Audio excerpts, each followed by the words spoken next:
Decoloniality theorists style themselves as they are the avatars or representatives of a grassroots movement, and they actually represent struggles that are coming from the base of society, from ordinary peoples in society. And it's simply their job to bring into the university space and into intellectual debates the types of thoughts that are being suppressed, that are happening at the lowest levels of society. But good heavens, if you try to make sense of this vocabulary, I mean, it's absolutely elitist, it's exclusive, it's so complicated. I have now this year spent hours and hours of my life with colleagues of mine trying to demystify and make sense of what some of these terms mean. And I promise you, some of them are strategically ambiguous. Because when they're ambiguous and you can hide behind that ambiguity, it becomes enormously productive in terms of defending yourself against people who are coming along and asking exactly what it is that you're up to.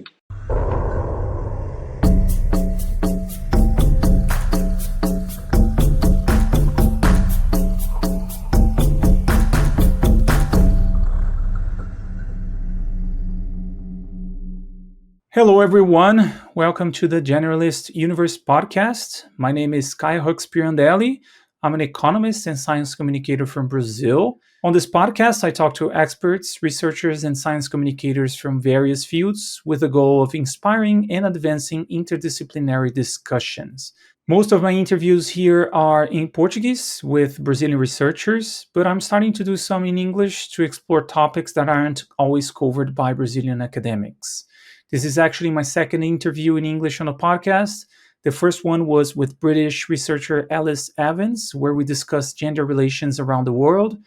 It was a fascinating conversation that I highly recommend checking out in episode 106. Today, I had the pleasure of talking to South African researcher Kavish Chetty. We talked about his current PhD research, which focuses on intellectual decolonization in Africa and decoloniality theory. You will find a list of the books, thinkers, and researchers mentioned by Kavish in the episode description.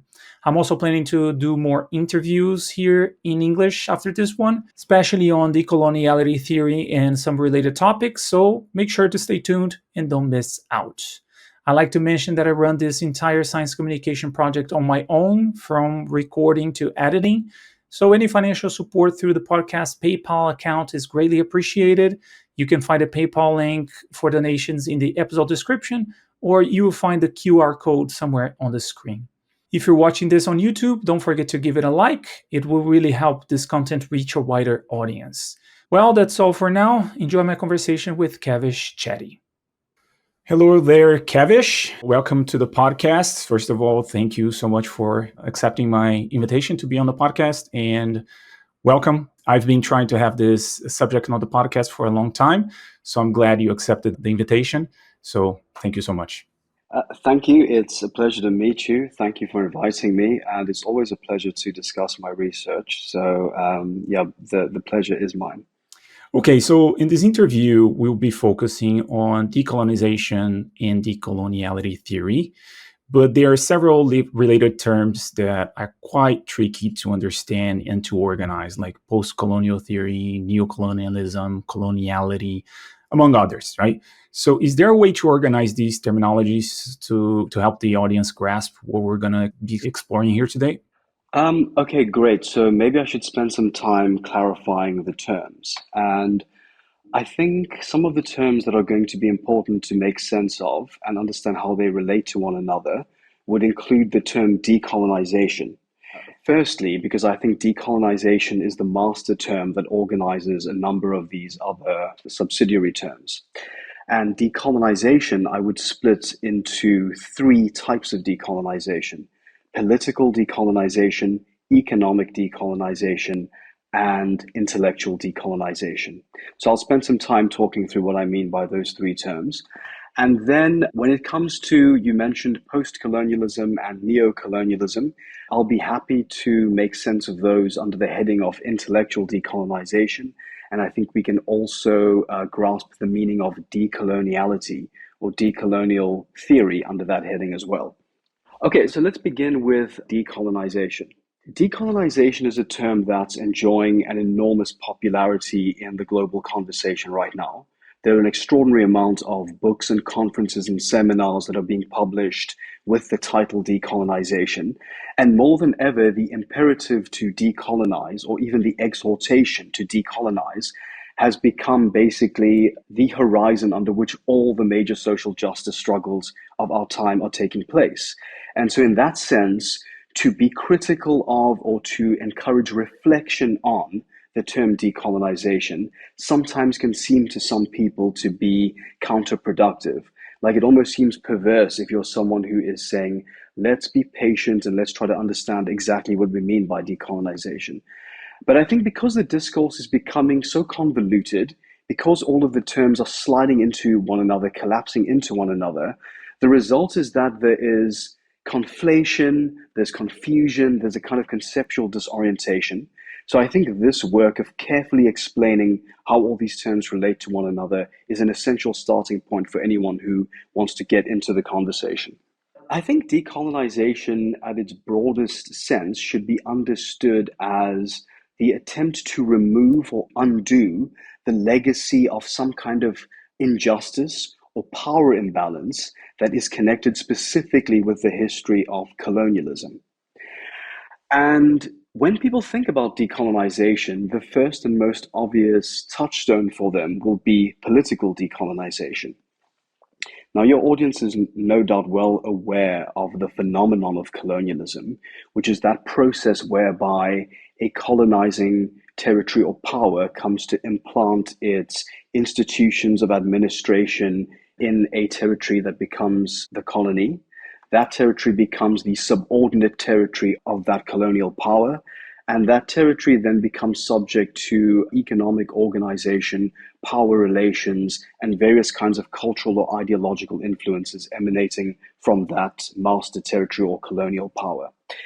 So decolonization in the first sense, the administrative sense, what we might call administrative decolonization, means for the colonized territory to undo or remove the administration that's been implanted by some foreign power.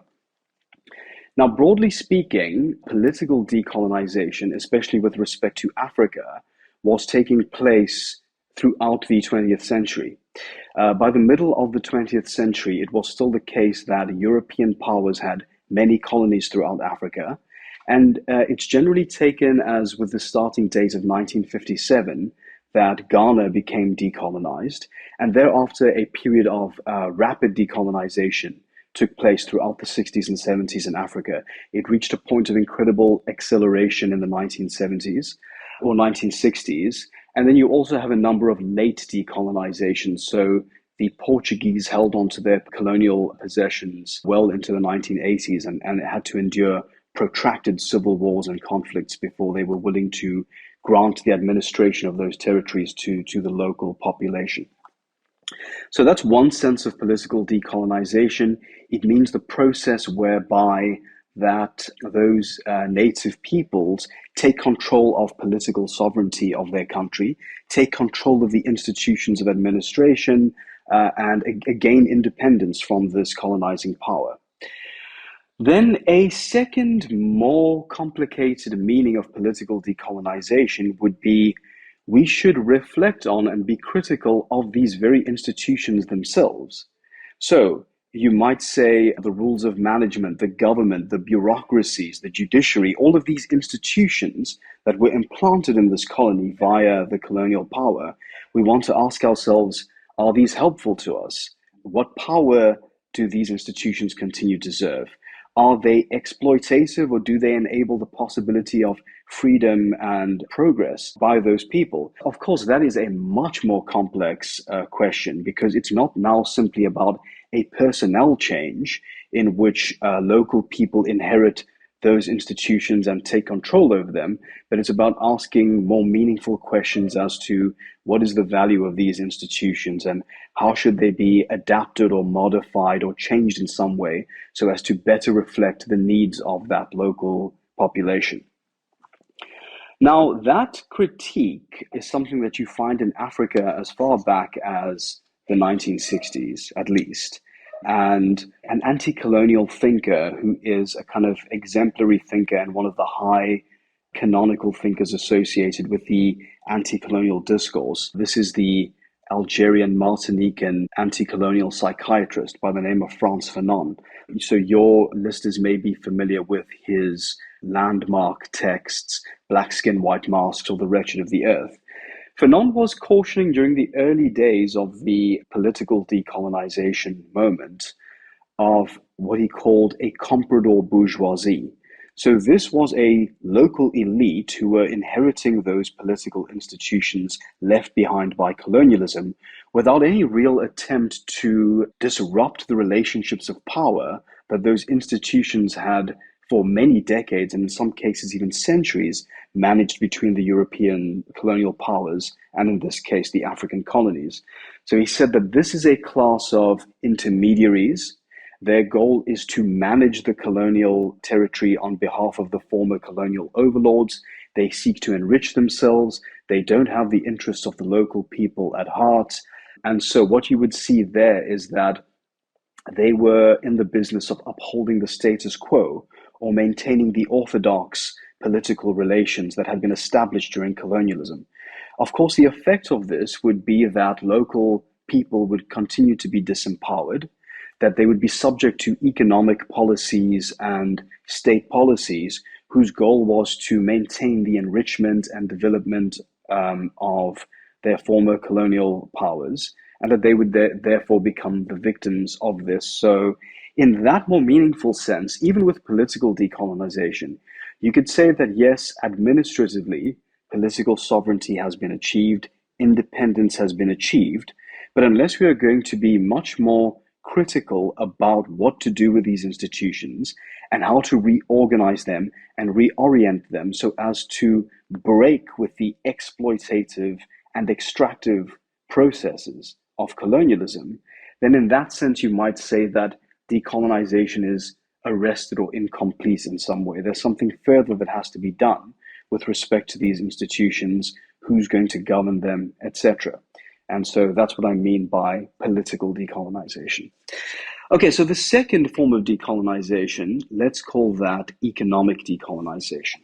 Okay, so here what we are suggesting is that in order to decolonize a country, not only do we need to seize the state apparatus and put it in the hands of local people, but we also need to think very seriously about the economic policies that are governing the relationship between that country and the former colonial powers.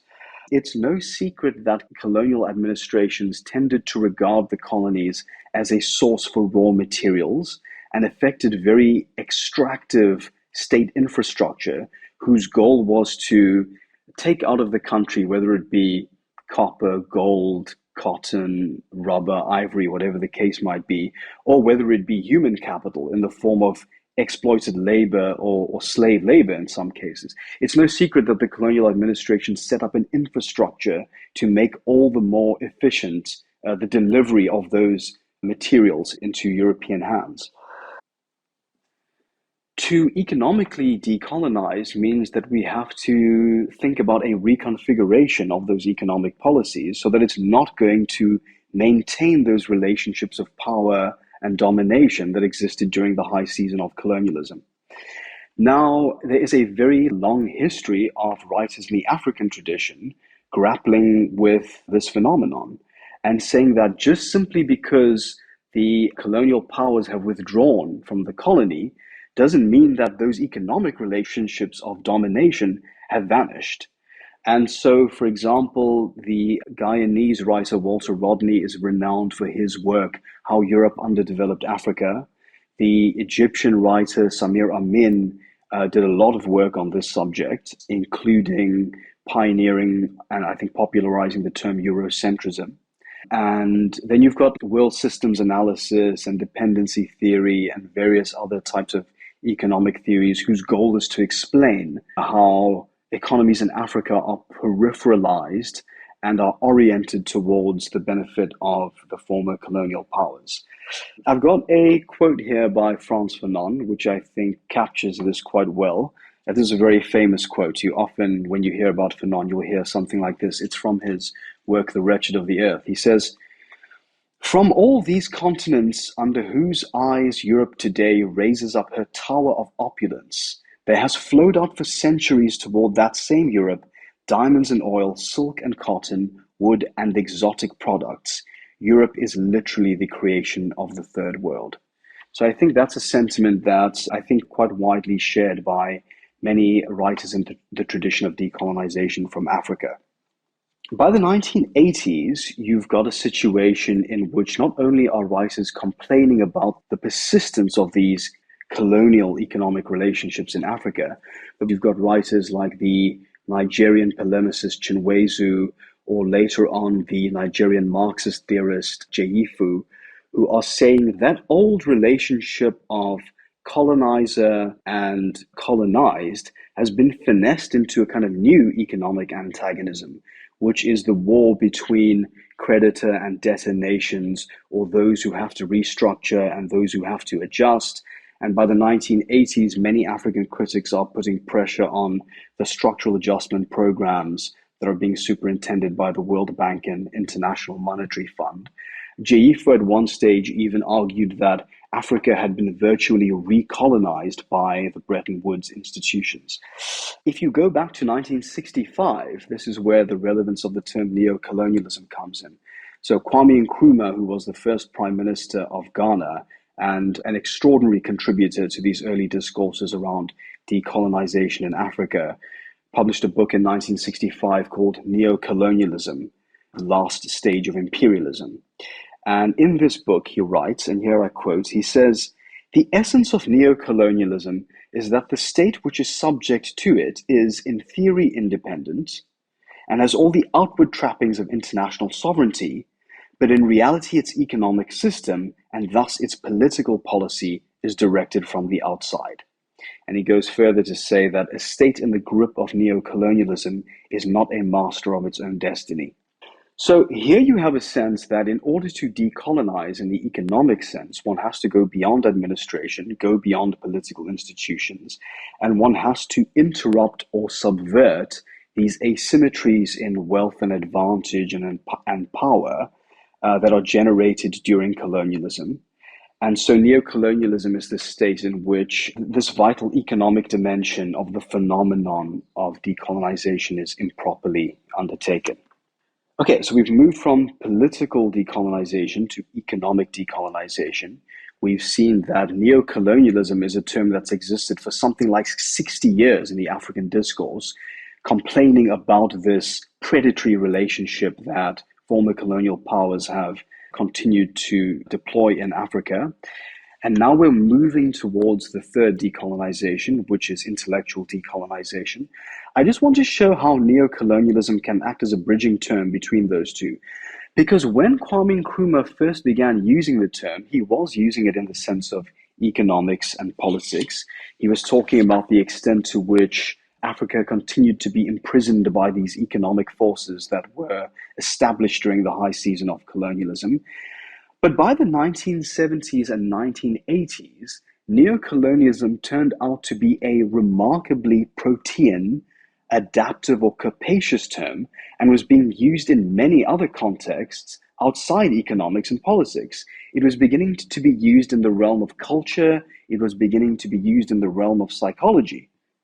In the 1970s and 1980s, African artists, critics, writers, intellectuals, theorists are taking up the term neocolonialism and using it to profitably analyze all the ways in which colonialism continues to cast a long shadow over the societies of Africa that goes well beyond economics and politics.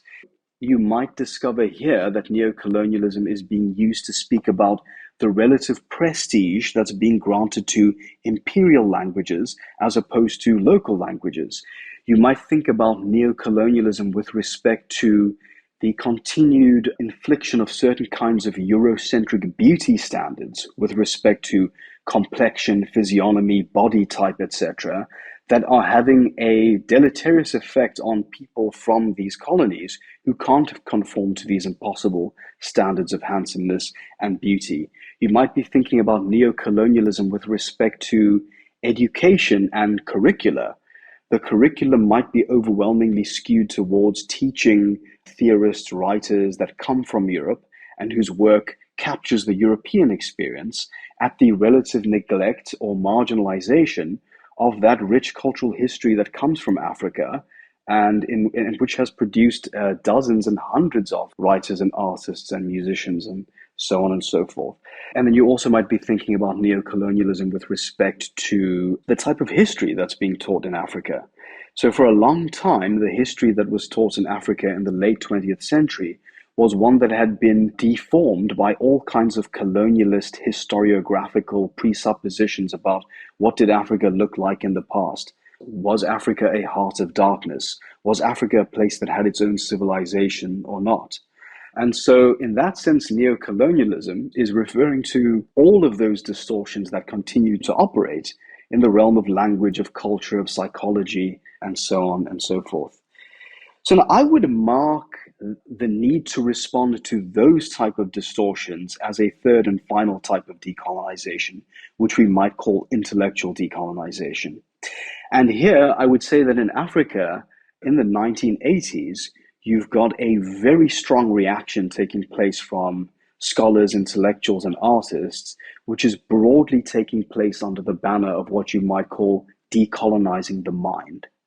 In 1986, the Kenyan novelist and Marxist academic Ngũgĩ wa Thiong'o published a collection of essays called Decolonizing the Mind. In 1987, the Nigerian scholar whose name I have already mentioned, Chinweizu, published a collection of very provocative essays called Decolonizing the African Mind.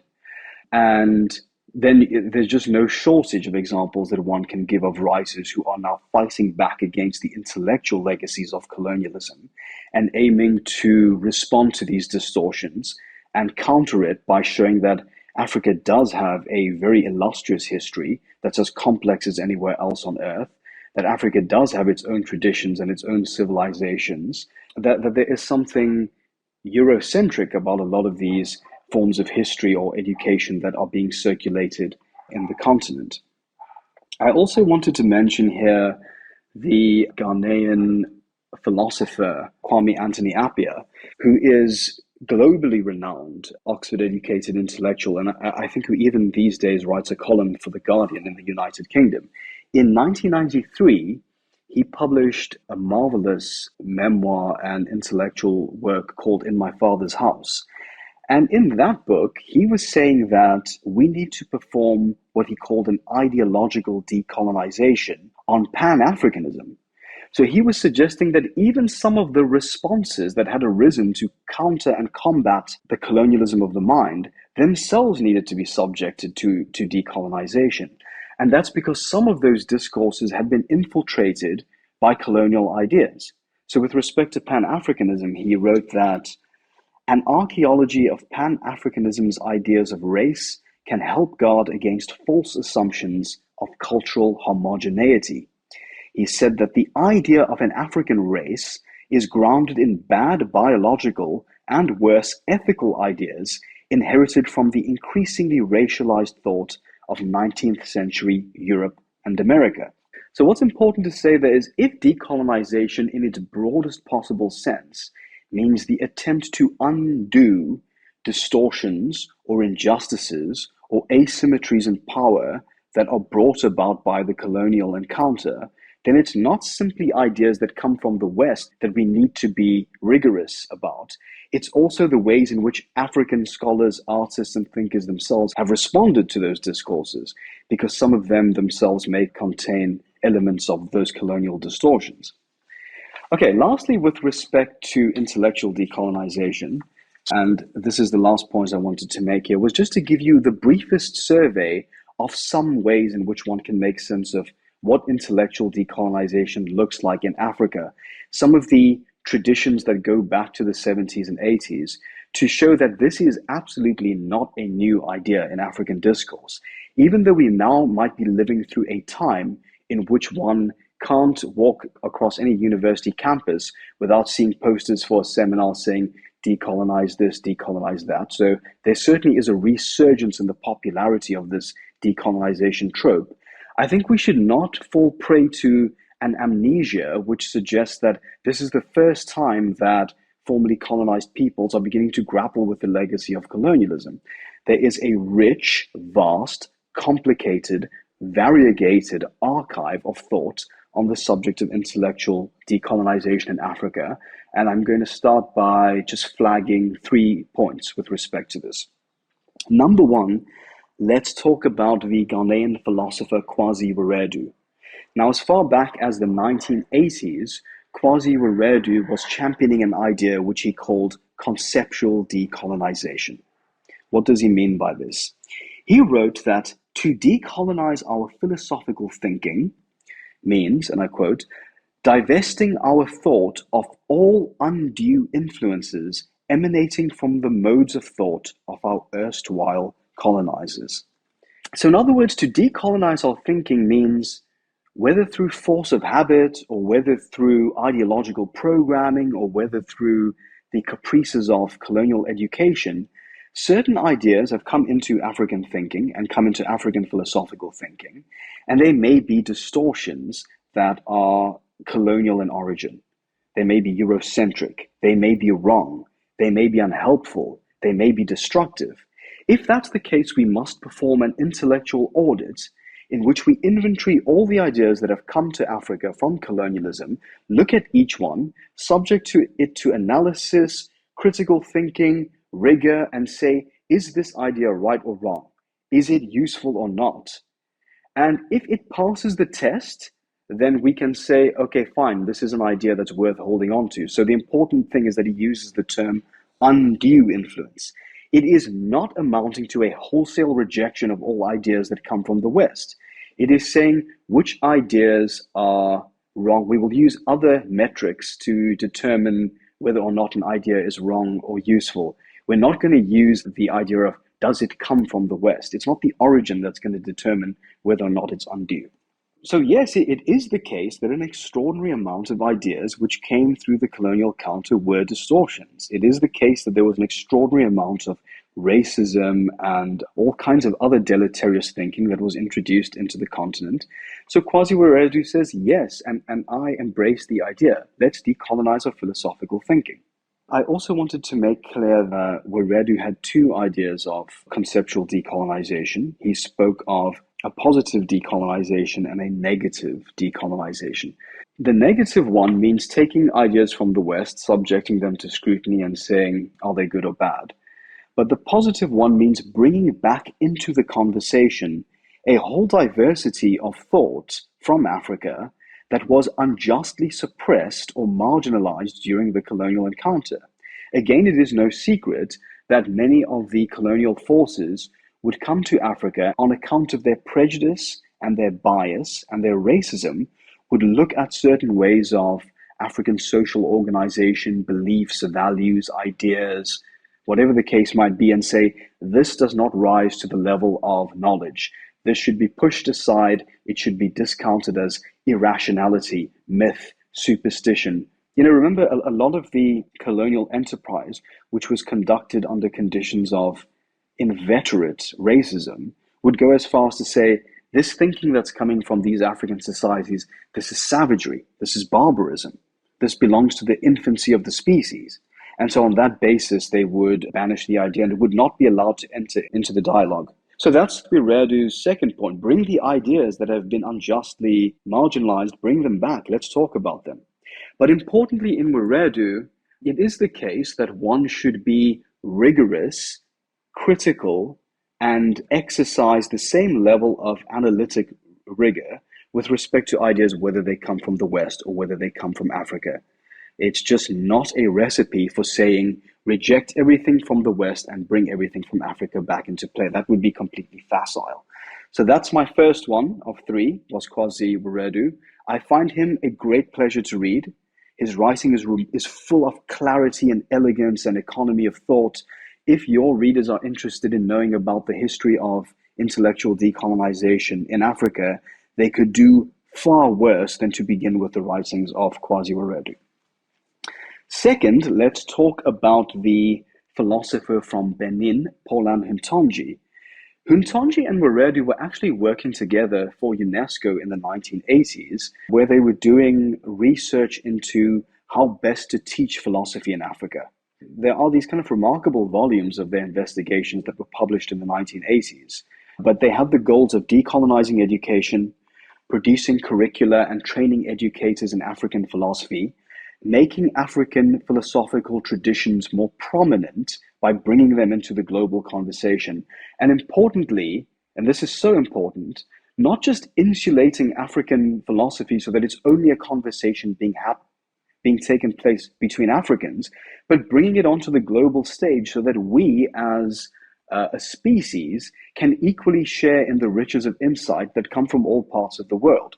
Now, Hountondji was very critical of ethno-philosophy. In other words, it can, in its worst incarnations, be a condescending practice of anthropologists going around Africa with these kind of liberal intentions and accumulating and documenting folklore and proverbs and idioms and other kinds of beliefs that they find in traditional societies, and then saying, this is genuine African philosophy, and this is representative of African philosophy as a whole.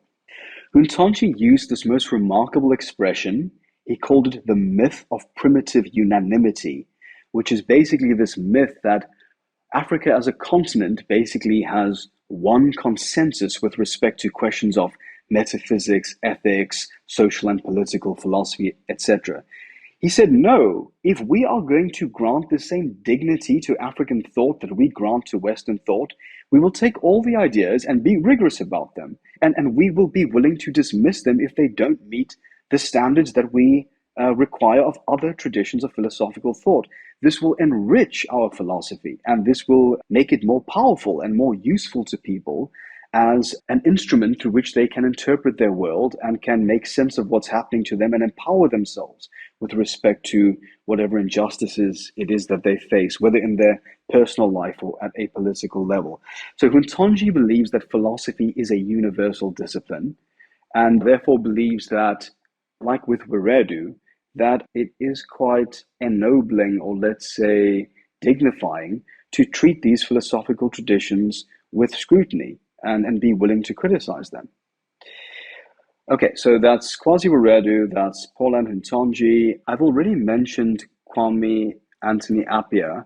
I won't go into too much detail about him because I think he's a very renowned scholar internationally, but his work In My Father's House is a landmark text in intellectual decolonization, absolutely worth the read, beautifully written. And it really just gives you a sense of the extraordinary and progressive work that has been done in Africa on this question, going back now, this is 30 years ago. Thirdly, I just wanted to mention that it's not only the case that this kind of work was being done in the traditions of the social sciences or philosophy, because Africa has produced a most remarkable archive of novelists, writers, poets, and those working in the imaginative traditions who have also grappled with the question of intellectual decolonization. So I just wanted to mention some of them so that your audience, if they want to explore this further, has got a sense of people who they can look up. Chinua Achebe was not only one of the grandfathers of African literature, but also a man who wrote extensively as a scholar, as a writer of nonfiction. A collection of his, Morning Yet on Creation Day, is quite a celebrated work. Ngũgĩ wa Thiong'o is not only renowned for all of the extraordinary works of fiction that he did, but also works like Decolonizing the Mind, Secure the Base, Moving the Center, Globalectics. For decades, he's been addressing this question of Africa's place within the global intellectual economy. I'm an enormous fan of the writings of the Ghanaian writer Attoh-Ahuma, who in the late 60s and early 70s was writing novels like The Beautiful Ones Are Not Yet Born, Fragments, Why Are We So Blessed? I would say that in the 1970s, he produced some of the most experimental works of fiction that are absolutely worth reading. I'm thinking here of a novel of his called 2000 Seasons. Now, regrettably, it is so difficult to get hold of a copy of this book, which has been out of print for decades, but if any one of your readers comes across a copy of 2000 Seasons at a secondhand bookstore, my advice to you is snap up a copy. You've got Bessie Head, Tsitsi Dangaremba, Osman Sembene, and then I'd also like to make a special honorable mention to one of my favorite novels. This is published in the 1970s by the highly reclusive Malian writer Yambo Ulagem. It's called Bound to Violence, and it is one of the most hallucinatory, provocative pieces of literature I've ever read. So what I'm suggesting to you here is, yes, intellectual decolonization has been championed by such a diversity of thinkers in Africa. It is by no means something that's new on the scene, and one should not fall into the trap of the myth of primitive unanimity by thinking that Africans share one vision of how to accomplish intellectual decolonization. Wiredu, Hountondji, Chinwetu, Ngũgĩ wa Thiong'o, all these writers that I've mentioned, each one of them might have a unique way of looking at the problem. But I fully agree with the idea that we should circulate the works of these thinkers more extensively than has been done and engage with their work. And what we love about them, yes, let's enjoy that. But we should also be willing to be critical about them. They are not messiahs who just have the answer to everything. And a lot of their work can be highly controversial. So let me stop there with respect to the question of decolonization. And just to briefly recap, political decolonization, economic decolonization, intellectual decolonization, and under that last category, having a diverse set of traditions coming out of Africa, innumerable subgenres, innumerable points of view, a rich, imaginative, exceptional body of writing. And I just wanted to say, let's be careful. Let's encourage scrupulousness as scholars, writers, thinkers, whatever we're doing, those of us who participate in this conversation. Let's be careful about what do we mean when we say decolonization.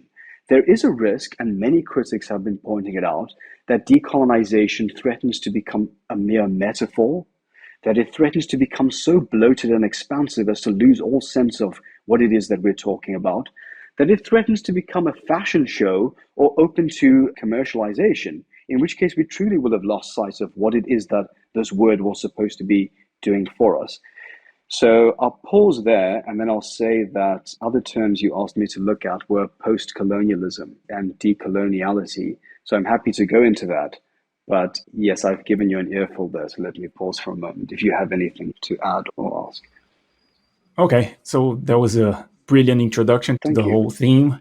So I think we can move forward and bring in decoloniality theory, right? So you're talking about intellectual decolonization in Africa as something diverse, something that pays attention to analytical thinking or analysis of the content.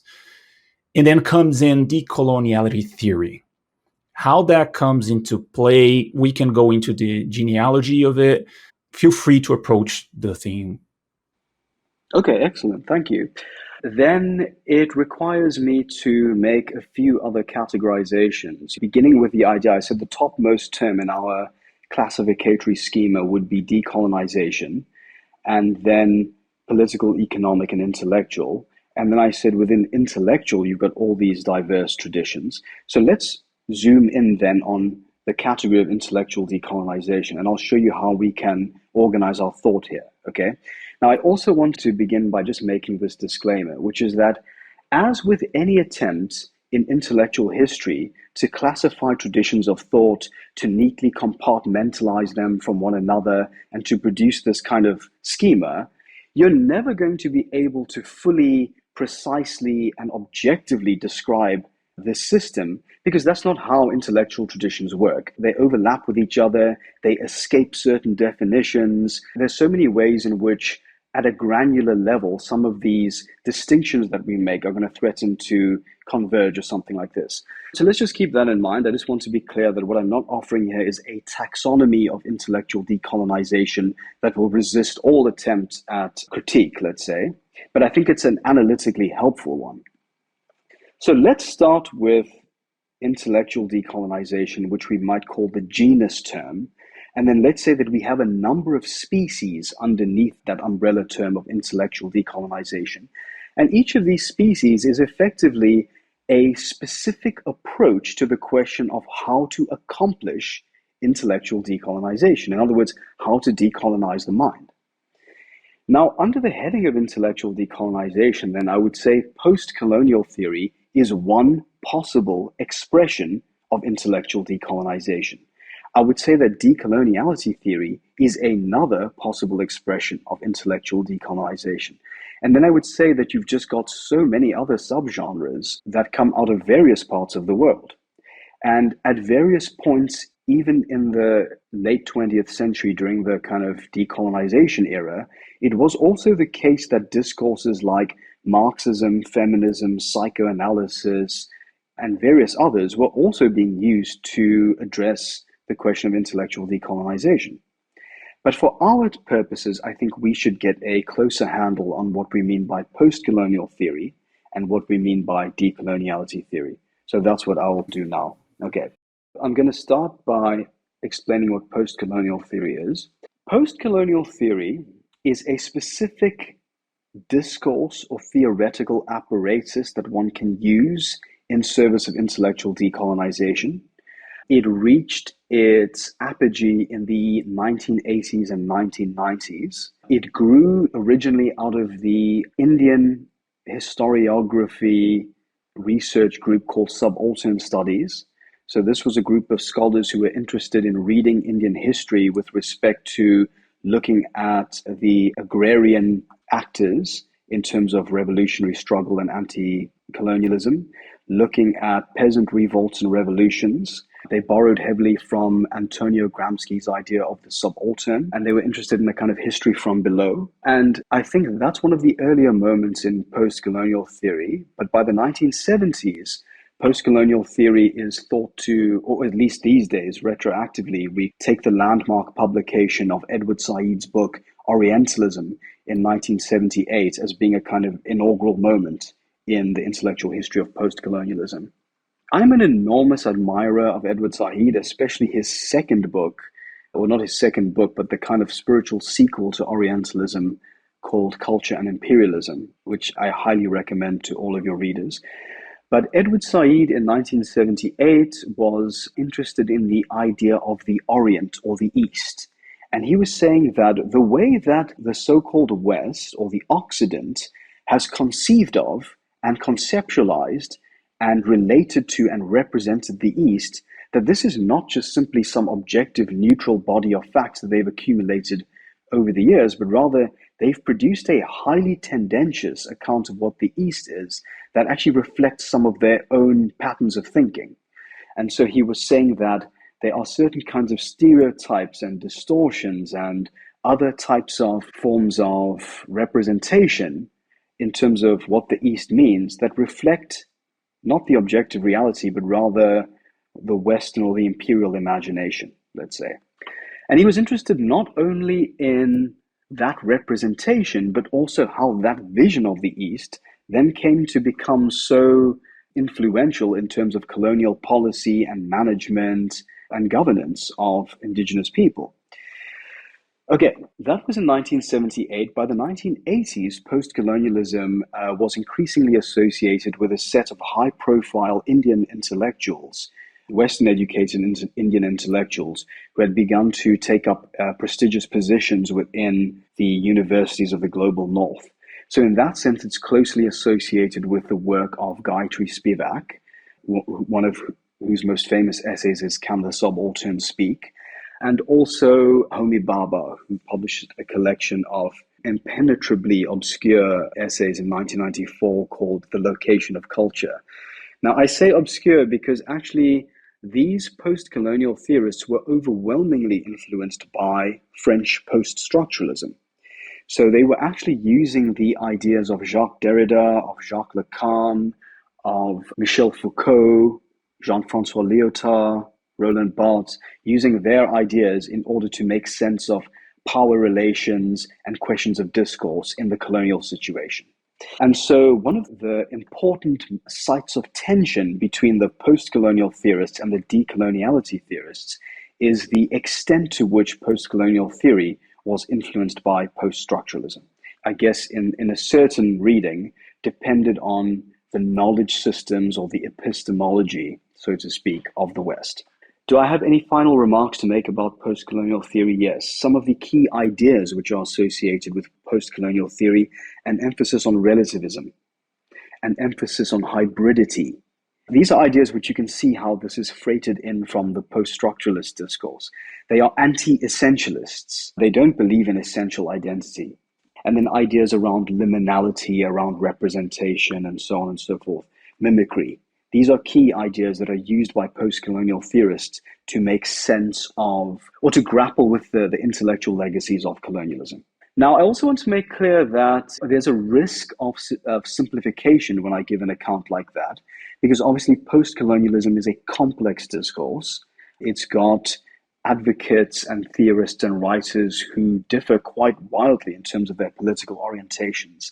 And there's no series of debates that more remarkably illustrates this tension in post-colonialism than a series of debates that were taking place in the 1990s between the more post-structuralist-oriented wing of post-colonialism and the Marxist-oriented wing of post-colonialism. I can point to three examples. I would say the book In Theory by Ayas Ahmad was an excellent intervention in that debate.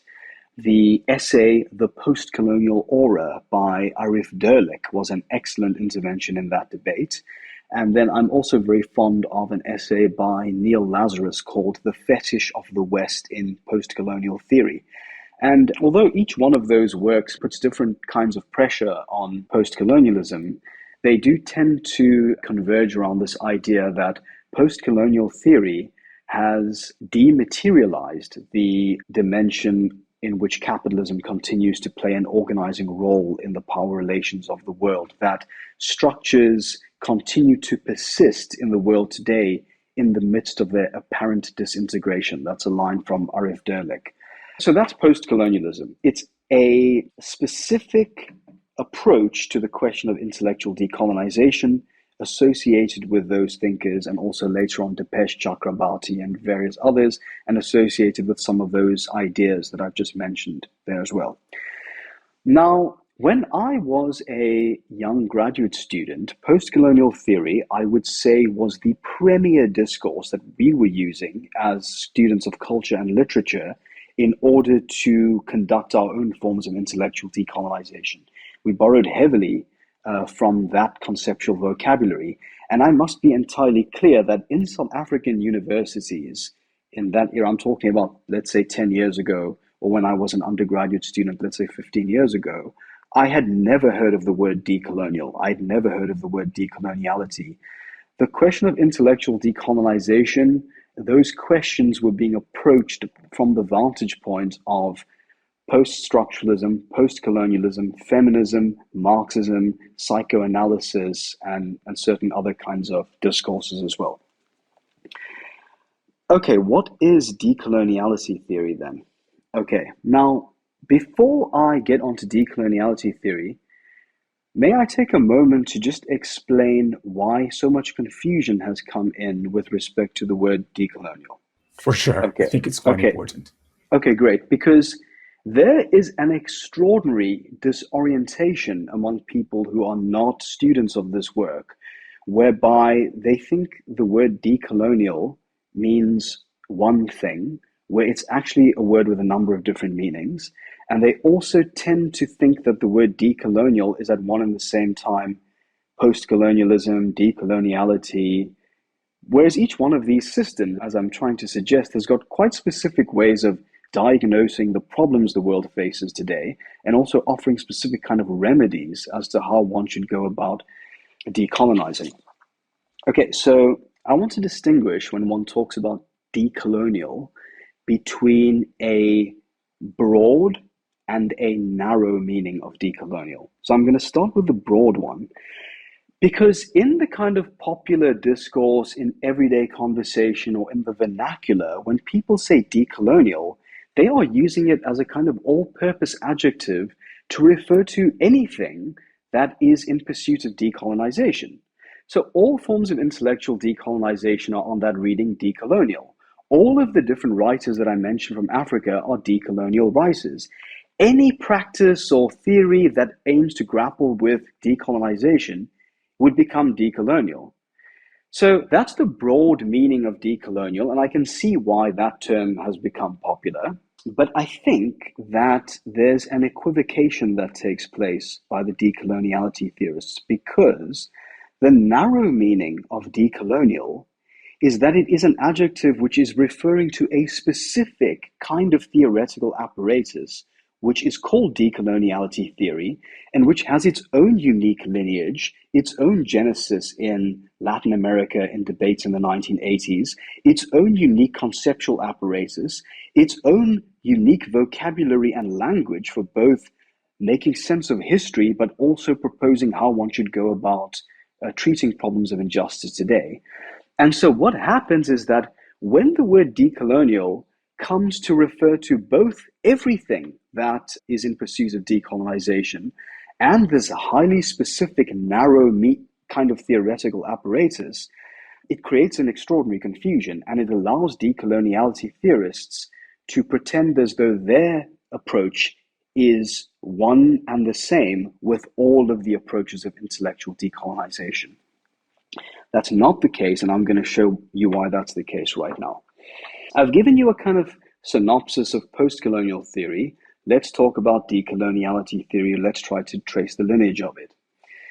Decoloniality theory can be traced back to a series of debates that were taking place in the 1980s in Latin America, and it was emerging out of debates that were taking place between dependency theorists, Marxists, world systems analysts, and it was being pioneered by a research group called MCD, or in English, the Modernity, Coloniality, Decoloniality Research Group.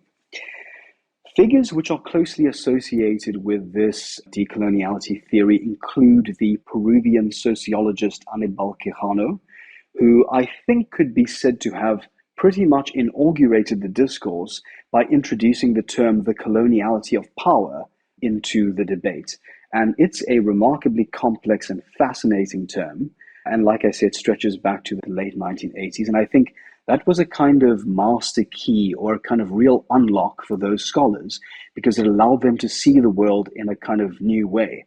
And I think even Walter Mignolo, who I'm going to spend a lot of time talking about today, was enormously influenced by the work of Aníbal Quijano. And also, if I'm mistaken, I stand to correction on this one, but I think he did describe reading or coming across the term colonial matrix of power as a kind of epiphany or kind of epiphanic moment or something like this, with respect to how the gears shifted and he's able to see the world in a new way. So I'm going to explain what the colonial matrix of power is in a moment. Other scholars who are associated with decoloniality theory, and now this starts gaining increasing traction globally speaking in the 1990s, would be this Argentine scholar of Italian descent, as he puts it. He's a semiotician, Walter Mignolo, and was for a long time a distinguished professor at Duke University. Also associated in the 90s with figures like Boaventura de Souza Santos, with Ramon Grosfoguel, with Nelson Maldonado-Torres, and various other protagonists as well. But throughout the 90s and early 2000s, most of these thinkers began progressively to become installed in the highly prestigious universities of the global north, especially in the United States. So I think that the United States is a critical transit point when one thinks about how decoloniality eventually traveled around the world. Because by 2015, when it was first arriving in full force on the shores of South African universities and also making its impacts in other places like Asia, it had crucially stopped in the United States. And that's where it gained an extraordinary amount of its intellectual prestige and power. What are some of the terms that are associated with decoloniality theory? The colonial matrix of power is, I would say, the organizing macro narrative of that theoretical apparatus. I would say that if you don't believe in the colonial matrix of power, I'm not sure whether you can really be a decoloniality theorist in the most serious sense of it. Other terms which are associated with it: epistemic delinking, epistemic reconstitution, border thinking, pluriversality, ecologies of knowledge, the colonial wound, and so on and so forth. It has a highly complex vocabulary of its own. And I also want to make clear that one of the things that troubled me so much about decoloniality when I first began to read it is that decoloniality theorists style themselves as they are the avatars or representatives of a grassroots movement, and they actually represent struggles that are coming from the base of society, from ordinary peoples in society. And it's simply their job to bring into the university space and into intellectual debates the types of thoughts that are being suppressed, that are happening at the lowest levels of society. But good heavens, if you try to make sense of this vocabulary, I mean, it's absolutely elitist, it's exclusive, it's so complicated. I have now this year spent hours and hours of my life with colleagues of mine trying to demystify and make sense of what some of these terms mean.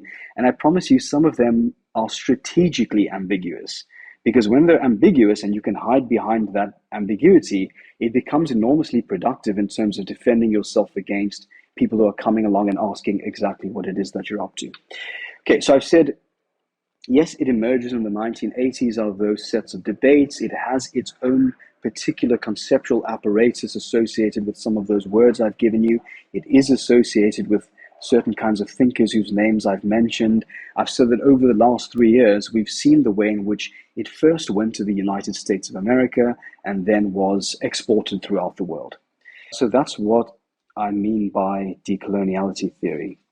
Decoloniality theory is not the same thing as post-colonial theory, because I'm sure you can already see, based on the way I've described it, that these are two different discourses.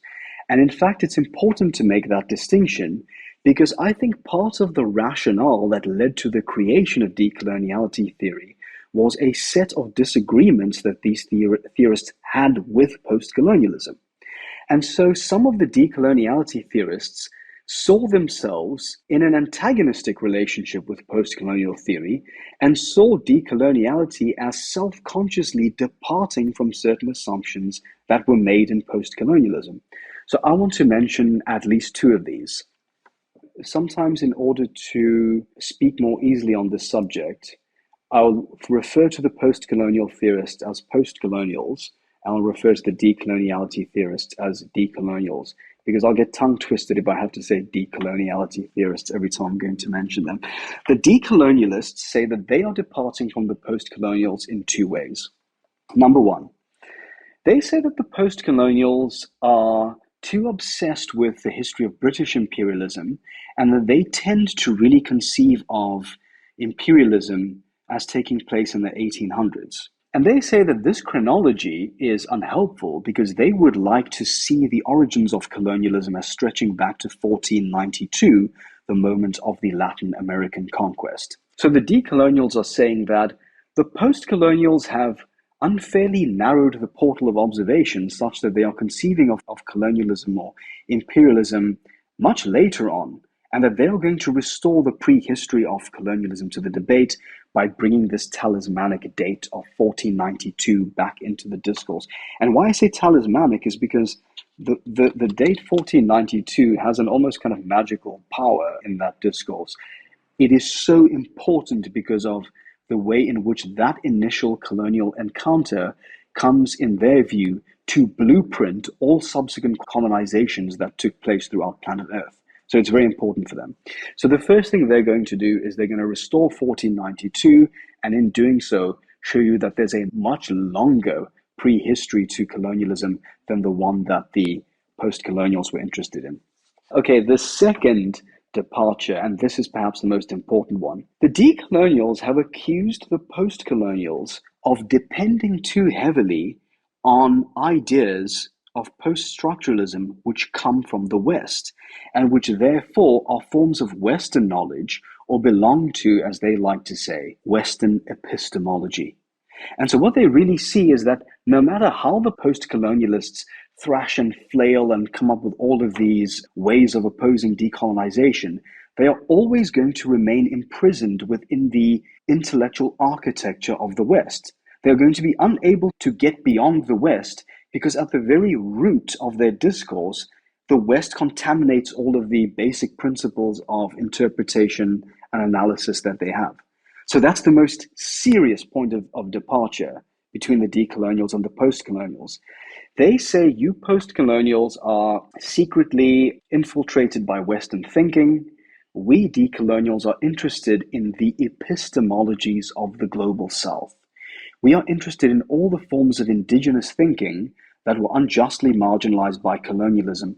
We are going to bring those forms of knowledge back into the discourse, and using them, we are going to finally overpower and banish the specter of colonialism from our lives.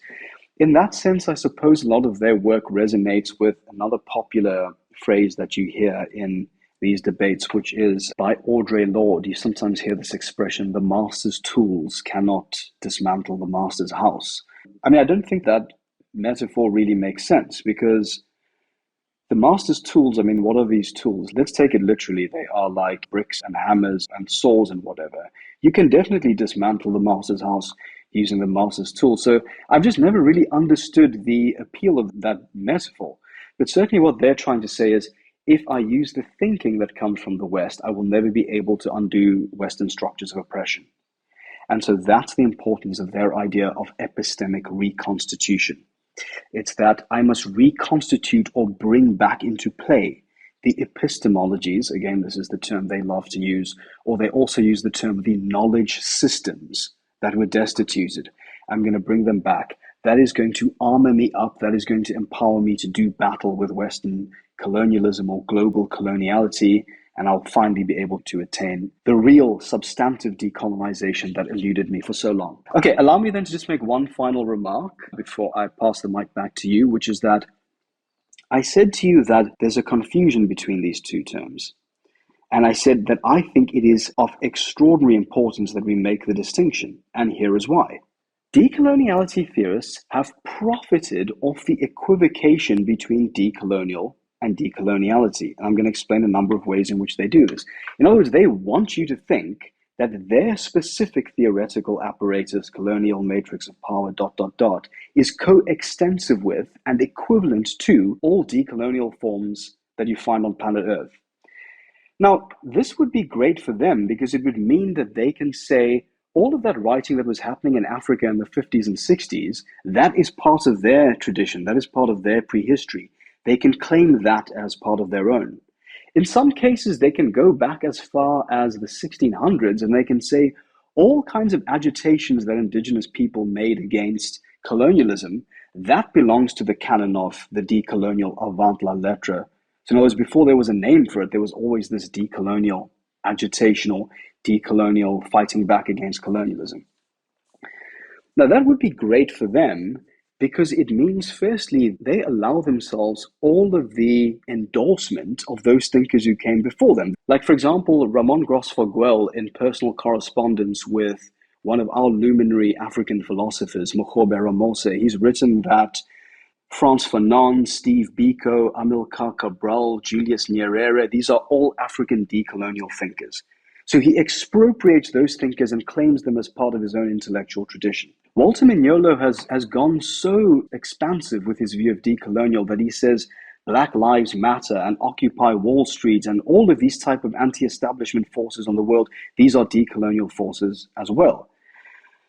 So firstly, that's analytically unhelpful. If decolonial is going to describe all of those things with their extraordinarily divergent politics, that's not a very helpful term analytically.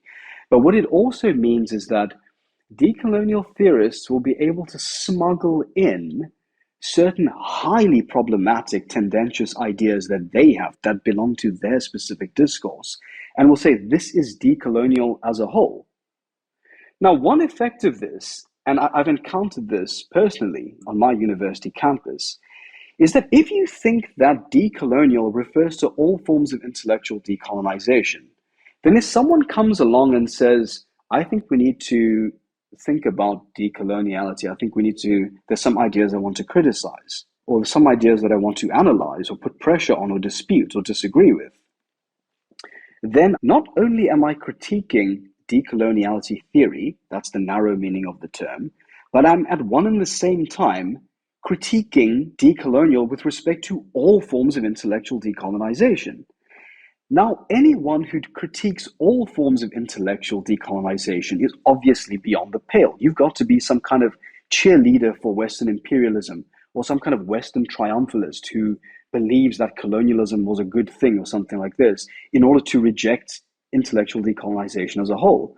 So that's one way in which these theorists are able to fortress themselves by saying, when you criticize me, you're criticizing all of these other intellectual traditions as well. Only someone who is an inveterate lover of Western colonialism would do that, and so you become silenced immediately. So they really profit off that, and they disable critique of their theory by doing that. The other is, like I say, certain highly specific readings of history that they have become imputed in that broader sense, all decolonial thinkers. Now, that is just totally disingenuous because, for one thing, decoloniality theorists are complete relativists, but some of the thinkers I've mentioned, like Wiredu, for example, or Anthony Appiah, are universalists. The archive of thinkers who work in intellectual decolonization do not agree with one another. If we pretend as though they are all decolonial, we are flattening the extraordinary heterogeneity of the different positions that they took. And that would be such a casualty with respect to how rich and complex this debate actually can be. So then I'll just recap by saying this. I think we must make the distinction between decolonial as in decoloniality theory and decolonial as in all forms of intellectual decolonization. Because when we don't make that distinction, it's analytically unhelpful. I don't know what it is that I'm talking about. It means that I flatten the diversity of thought and produce this kind of grand narrative of decolonization in which there's just this consensus, which is absolutely not true. And I allow decoloniality theorists to protect themselves from critique by acting as though some of the specific recommendations they make are equivalent with what everyone else was saying in the history of intellectual decolonization. And that's not true either. So then finally, it's to say intellectual decolonization, master term, a number of subgenres or specific approaches. Post-colonial theory is one. Decoloniality theory is one. You've got all sorts of other ones in the history of African critical traditions. So what we are now going to talk about specifically is decoloniality theory. What does it have to say? What are problems with that specific theory? How did it arrive in Africa? And how did it transform when it came to Africa? And what are some of the problems with this theory? Yeah, it helps a lot. To navigate the subject was quite difficult. I try to read as much as I can before any interview or any episode.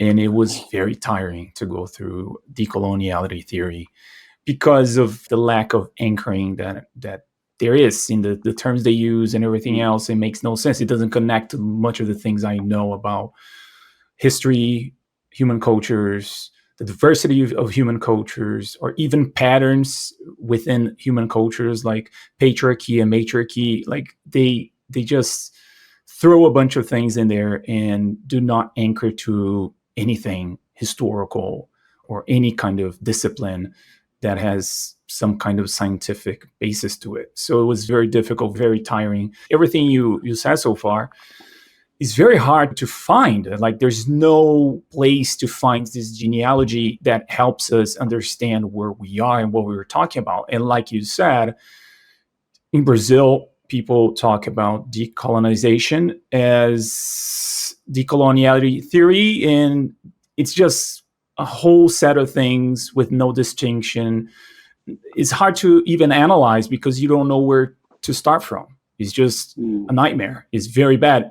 And it's all over the place in terms, if you go into humanities, it's something that is being said all the time, is that these terms are being pushed forward all the time. But it's just hard to assess what's going on and even start a conversation. Because like you said, if you question anything, you're already taking a stance in terms of being on the side of colonial power or and so on. And they use such broad categories that is just impossible to have a conversation. Even academically, it just bothers me to see this in universities. That's why it was so hard to bring this topic to the podcast. And I finally found you, one of your lectures on YouTube. It was such a a relief because I thought I was going crazy. Lots of times when dealing with these subjects, I felt like maybe I'm wrong all along. I've been studying and taking the wrong perspective all along. That's why I'm not understanding it. When you're by yourself navigating these subjects, it's very easy to fall for this kind of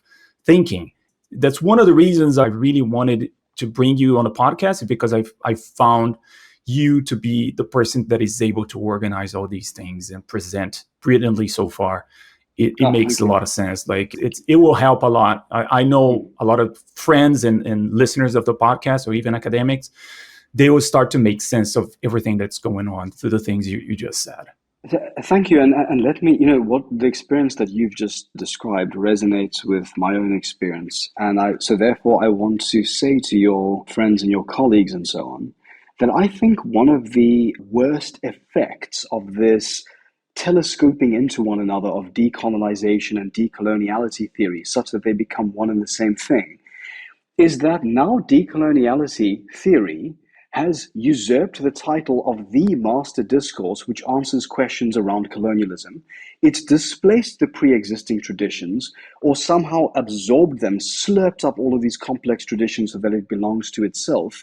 And so what that means is that when we want to ask questions around intellectual decolonization, we feel as though we have to work within this specific theoretical apparatus. But like I'm saying to you, I think that one should reject decoloniality theory for a variety of reasons, whilst at the same time rescuing and redeeming the necessity, the urgency of intellectual decolonization, and remembering that there is a diversity of instruments that we can use in order to accomplish this. That decoloniality theory is not, as the expression goes, the only game in town.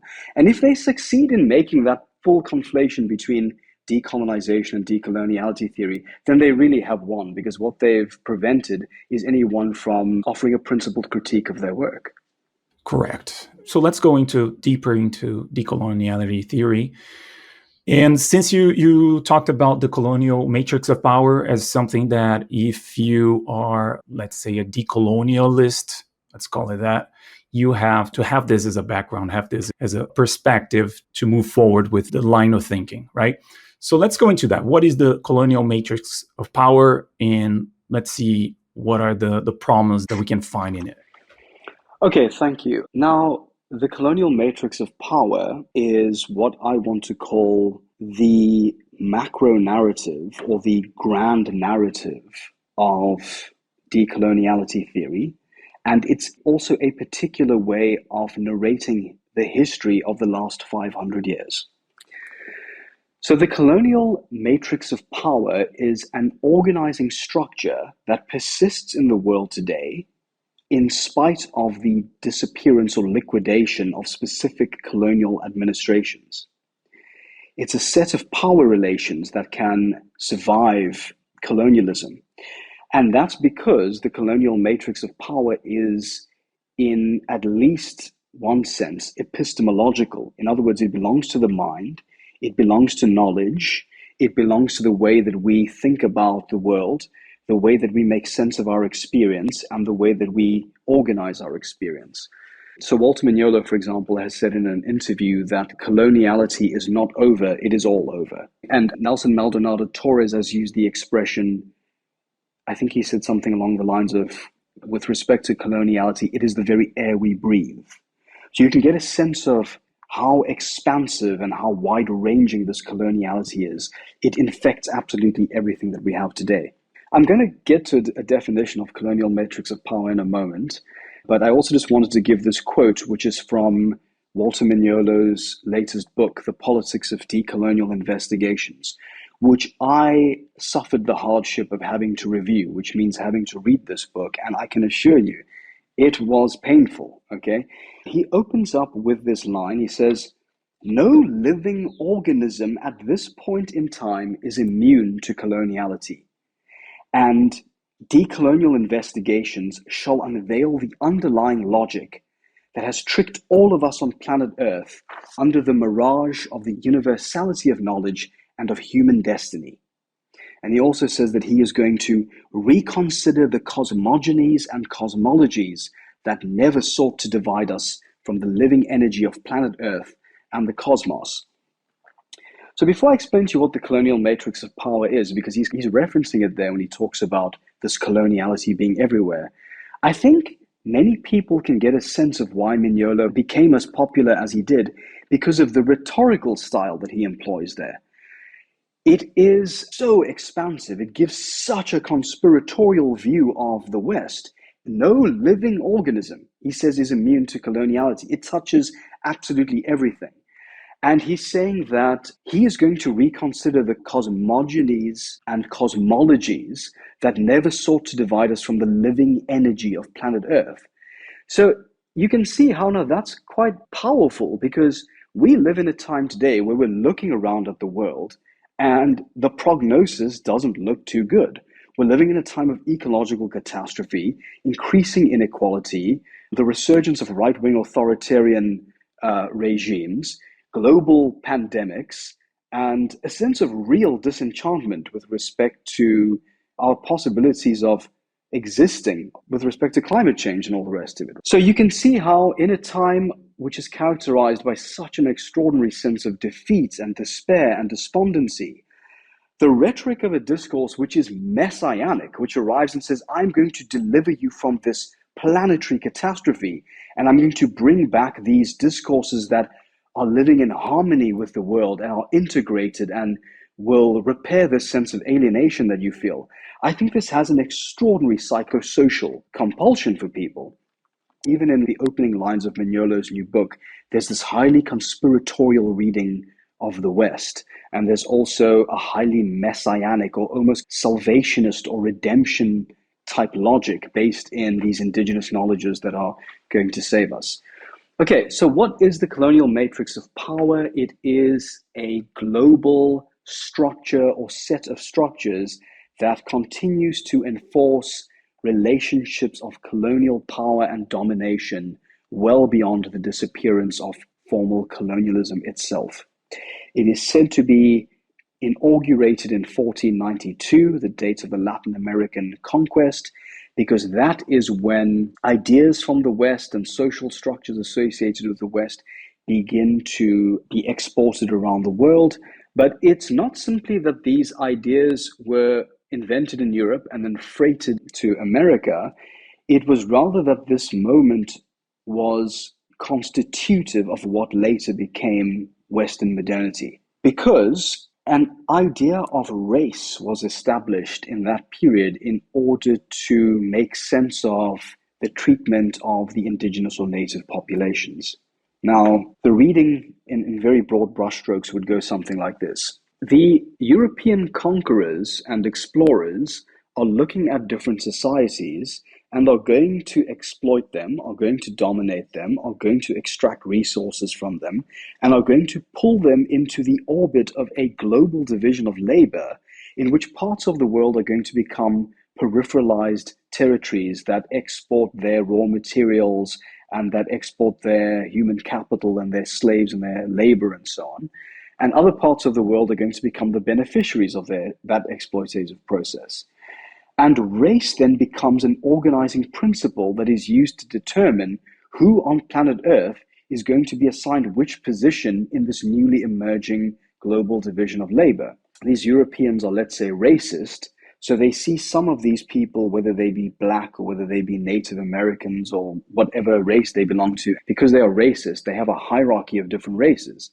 And so they say, you are lower down on the hierarchy, you are a savage, or you are subhuman, or you are close to an animal, so we can enslave you, we can genocide you, we can take custodianship of your land and your resources for our benefit, because we are the civilized ones.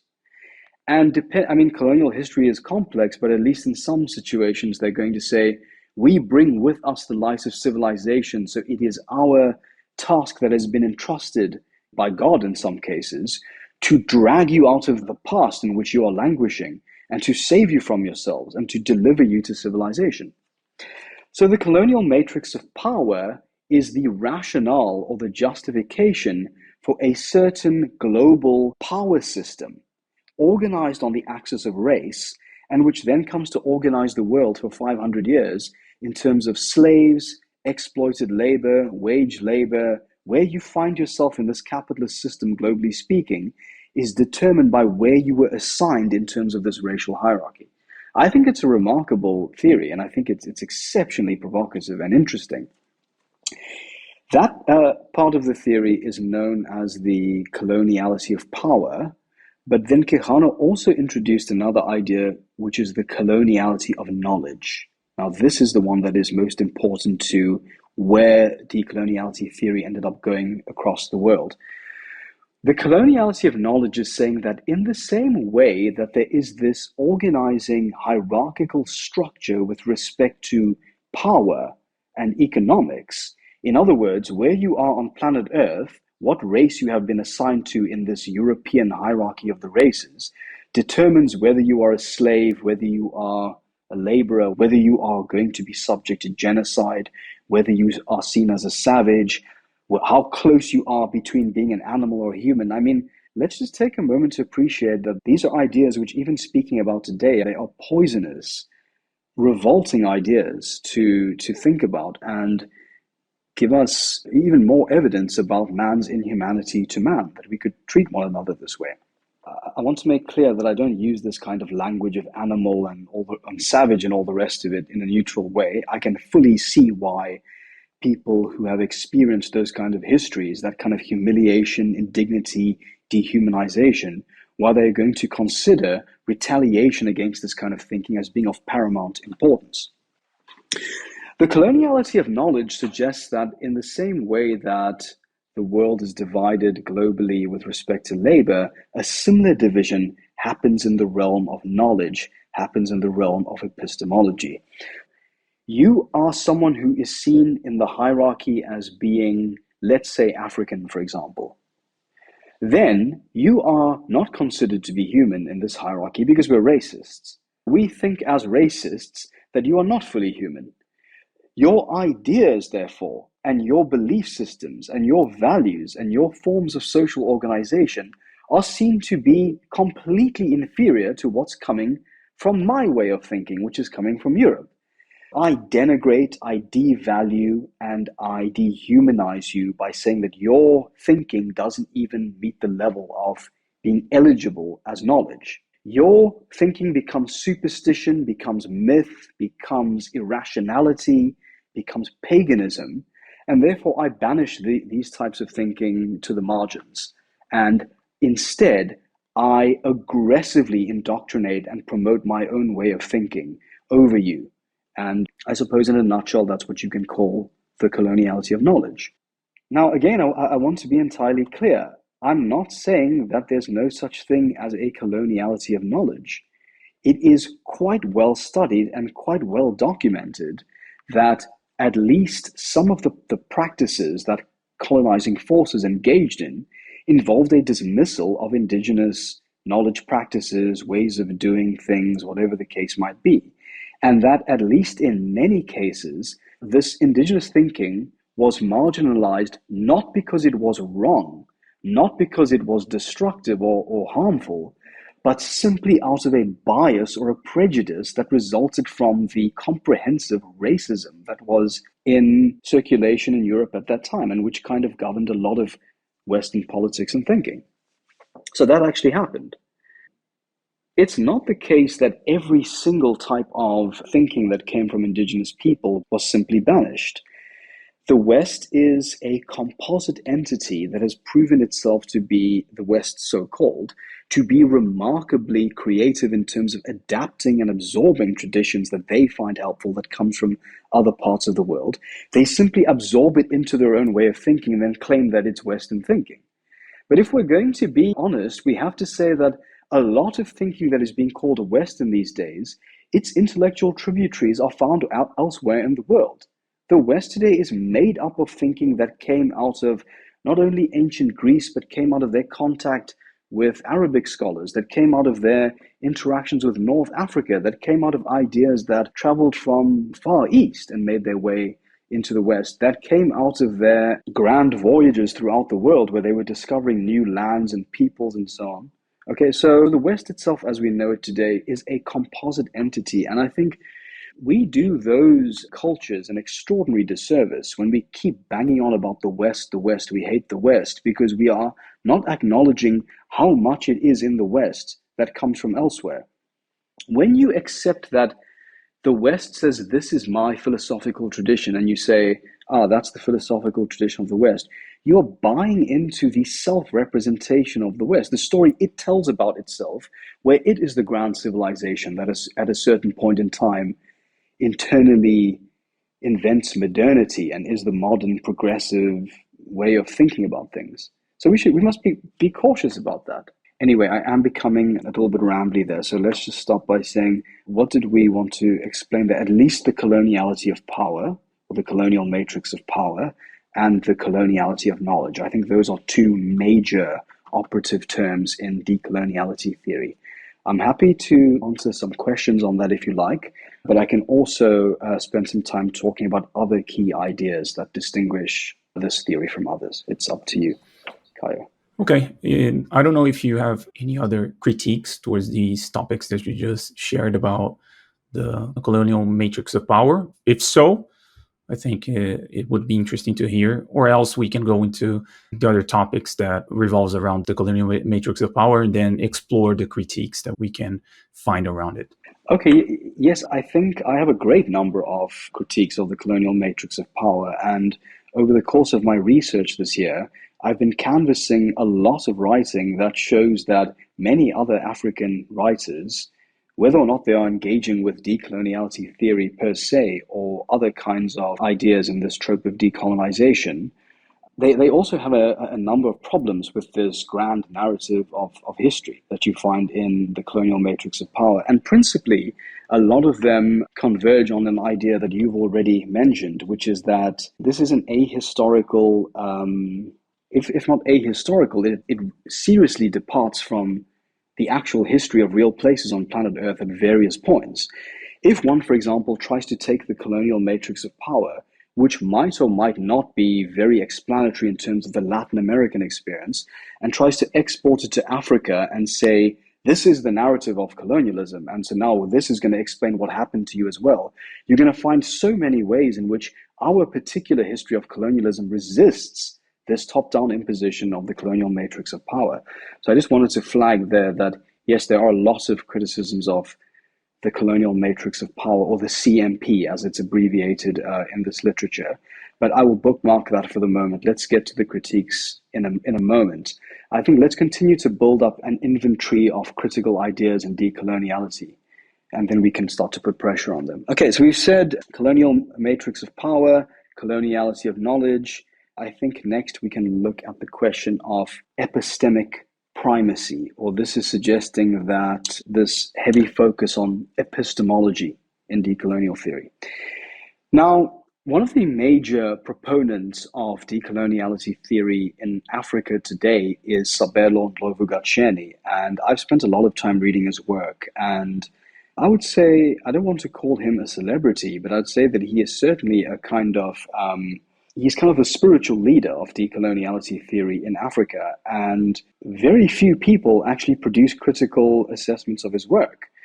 But I'm going to spend a lot of time talking about Sabelo Ndlovu-Gatsheni. I've got lots to say about his work. For now, I just want to say that he writes in his book, Epistemic Freedom in Africa, published in 2018, he titles the opening chapter of the book, Seek Ye the Epistemic Kingdom First.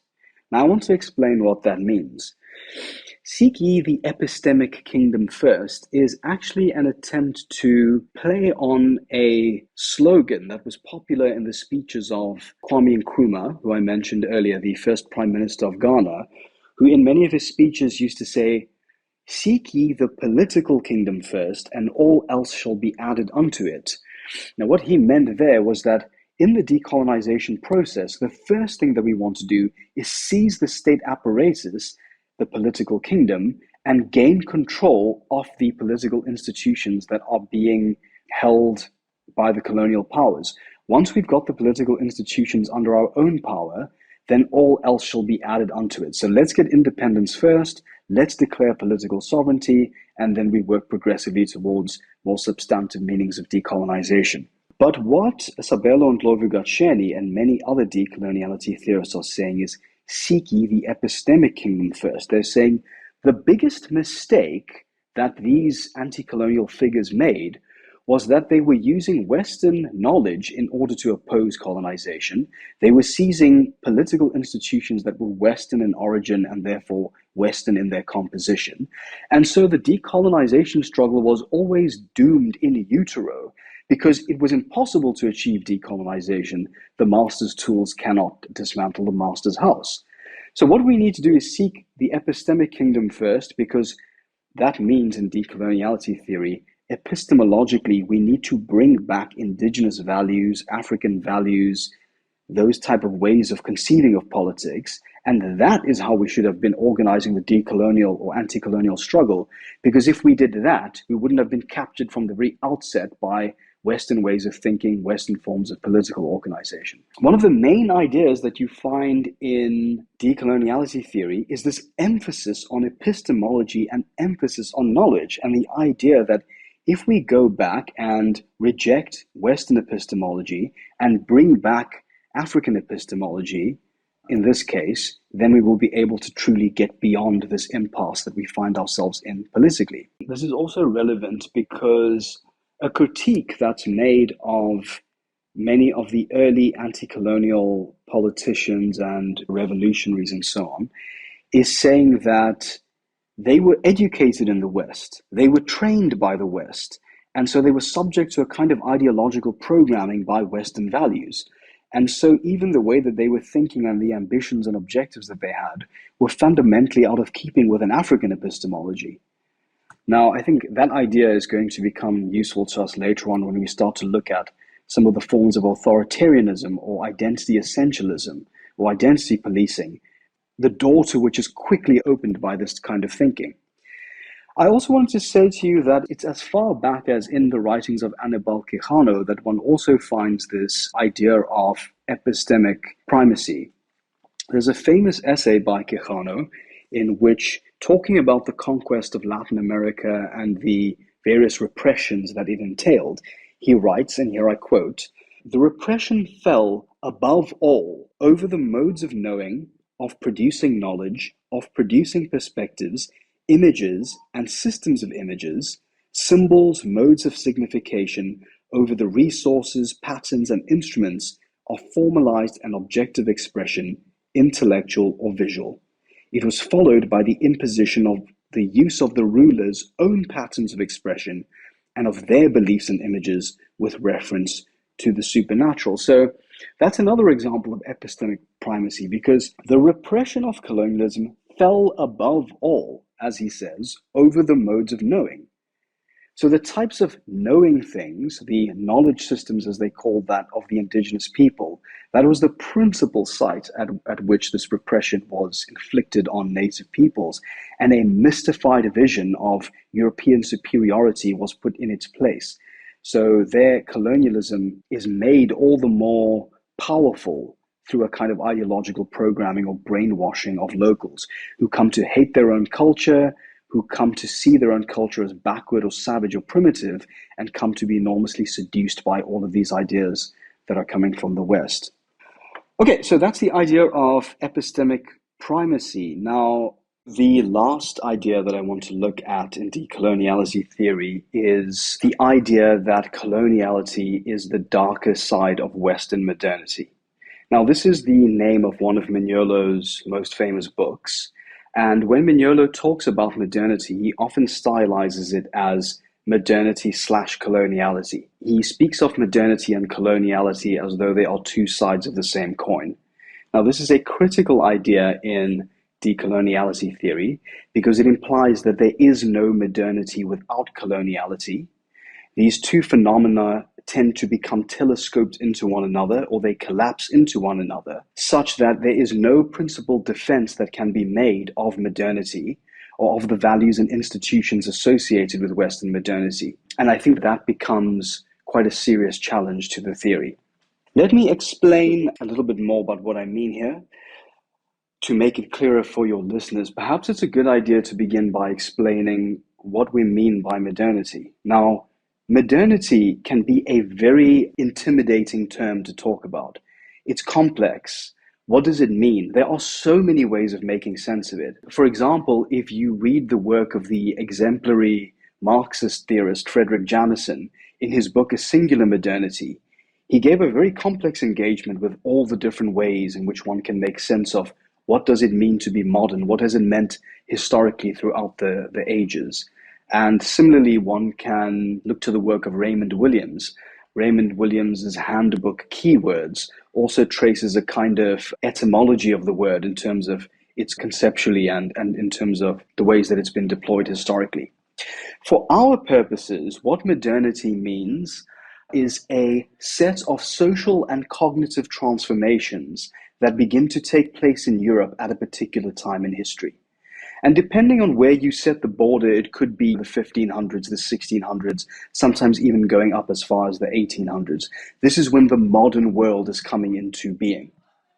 Key episodes historically that tend to characterize modernity include the Age of Enlightenment, the Scientific Revolution, the Renaissance, the Age of Discovery, or you might, depending on your viewpoint, call this the Age of Conquest, the time in which the Europeans are engaging in these voyages across the high seas and beginning to bring other distant parts of the world into contact with one another, integrating them within one total world system. And then later on, industrialization as well. So all of these are seen as part of a set of major historical transformations happening in Europe, in which you move from the passage of, let's say, the Middle Ages to what becomes known as the modern society. So you might also think about that with respect to the breakdown of the feudal system into what later becomes a more capitalist-oriented modern Europe. Now, I said that there were social and cognitive transformations that took place in Europe. Let me explain what I mean by this. I mean that socially, the world changing with respect to the appearance of market-driven industrial economies, bureaucratically administered states, the rule of law, increased mobility, literacy, urbanization. You also see mass media. Okay, now these are changes that are happening at the level of the society itself. Then you also have cognitive transformations, by which I mean people are beginning to think differently. They are beginning to have a different set of a different kind of self-perception, and there are new categories of making sense of the world that begin to take hold. Now, there you might think of, for example, individualist understandings of the self, contractualist understandings of society, the doctrine of progress, the development of a secular outlook, the primacy of scientific or instrumental rationality. Now, these are all ideas that are discussed in the public culture volume Alternative Modernities, I think edited by Dilip Gaonkar. It's worth looking into if your viewers are interested in these contestations around modernity. But nevertheless, we can take that as being what I'm talking about when I say modernity. I'm talking about this set of social institutions, forms of organization, ways of seeing the world, ways of relating to yourself in the past, ways of organizing your own identity. Concurrently with these developments taking place in Europe, they are being exported throughout the world via colonialism. So these ideas are being spread throughout the world. But also these ideas themselves are being co-created by the knowledge that the Europeans are developing as they begin to encounter other people and as they, for the first time now, need to make sense of themselves in relation to these other people. And this is where this idea of an underside to modernity comes in. Because the story that the West, that a certain kind of triumphant story of Western civilization will tell about itself, is that story of these internal developments in Europe and how we moved from feudalism to this modern world and all these new breakthroughs in science and technology and so on that came to characterize Europe.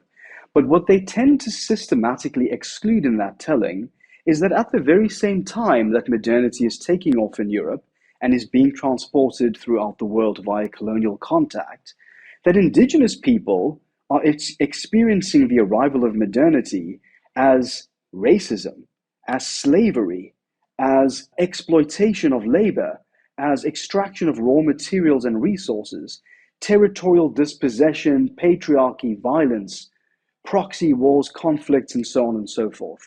That's what Mignolo means when he's saying modernity and coloniality are two sides of the same coin. He's saying in the West, they speak of modernity very enthusiastically. They speak of this doctrine of rights. They speak of progress. They speak of individualism. They speak of the courts of law. They speak of wealth and opportunity and possibility and all these magnificent developments in arts and science and culture and so on. And he says at the very same time, that modernity, as it's being experienced in other parts of the world, the same phenomenon is based on slavery, exploitation, violence, and everything else that I outlined above. Okay, so I do agree that if we're going to tell the real story of history over the last 500 years, we must restore to its proper place these uncomfortable facts about colonialism and about what the rest of the world experienced during this ascendancy of modern society and modern thinking. I also think that it's important to remember that there's an extraordinary hypocrisy at the heart of colonialism. The hypocrisy is that if you tell the story of, I'm traveling around the world and bringing civilization to these backward peoples, that you are also denying these people political rights. You are denying them equality. You are not really bringing this quite desirable package of political rights and institutions and so on as you are allowing it to develop back home. Mignolo, however, puts modernity and coloniality together. He fuses them into one, such that they become one phenomenon. And so I think that's where we're going to find a problem, because we're going to find that if there are certain desirable institutions that come out of the West, whether it be participatory democracy, the scientific method, secularism, anti-traditionalism, that these are always going to be irredeemably poisoned because they're going to be seen as being colonial ideas, not just modern ideas. And thus, when you have people who are advocating for modernity, advocating for Enlightenment values, even when you have, as we do actually have in Africa, a very interesting history and heritage of African thinkers who were fascinated by some of these ideas which had their genesis, let's say, in Europe, who wanted to borrow them, experiment with them, adapt them, use them creatively in the formation of their own societies, they're always going to be susceptible to this charge that these are colonial ideas and these are not ideas which are proper to your indigenous epistemology. These are ideas from elsewhere. So I thought that before I move on to the problem of relativism, I would just show that this is in fact the case in Africa. A most remarkable critic whose work I've been greatly inspired by this year is the Nigerian scholar Olúfẹ Táíwò. And he has written this excellent book called How Colonialism Preempted Modernity in Africa. And what he is arguing is that it's really nonsensical to imagine that colonialism and modernity, or coloniality and modernity, are the same thing. If we do so, then it actually deprives us of a very serious critique we can make of the colonialists or the colonizers, which is to say, you were hypocrites. You withheld from these people the fruits of your civilization. You denied them equal participation. You did not allow them to experiment with those values. You treated them unequally. I think there's a very serious critique that needs to be made there. There were actually many Africans who, during the late 1800s, when they were being subjected to colonial rule, were saying, we want to be treated equally. Why don't you apply this law equally to all of us? We want to participate in politics. We want to participate in government. We want to be a part of this new society that's coming into existence. And they were told by colonial forces or colonial administrators, many of whom were inveterate racists, they were told, no, you don't get to participate. Either you are not ready for these ideas, or these are Western ideas. They are not ideas for African people. You have got your own set of customs and, certain kind of traditional forms of social organization that you should be governed by. So there's a hypocrisy there. There's an unequal treatment. We deny ourselves the possibility of saying the colonizers were hypocrites because they did not allow the Africans to experiment with those modern forms. Okay, here's a second problem. Olúfẹ Táíwò points to this remarkable set of individuals from the late 1800s in West Africa. He looks specifically at the cases of Africanus Horton, Samuel Ajayi Crowther, and the Reverend Attoh-Ahuma. And he says these were what he calls the apostles of modernity. They were highly educated, highly progressive African figures who were interested in experimenting with modern forms of thinking, individualism, doctrines of rights, liberalism, various kinds of legal procedures and processes. They wanted to adapt these, they wanted to produce hybrid forms of social organization in which they drew on their African heritage and values and mixed them with these modern ideas to produce this new society. So he says, what do we make then of these thinkers who were actually interested in modernity? Are we supposed to then assume that they were just being brainwashed by the West, that they were just being dominated by the West, they had become seduced by these colonial ideas? Or should we grant the idea that these were remarkable thinkers and they had good reason for believing that there was something attractive about these ideas and that they could have been used to constructively transform their societies?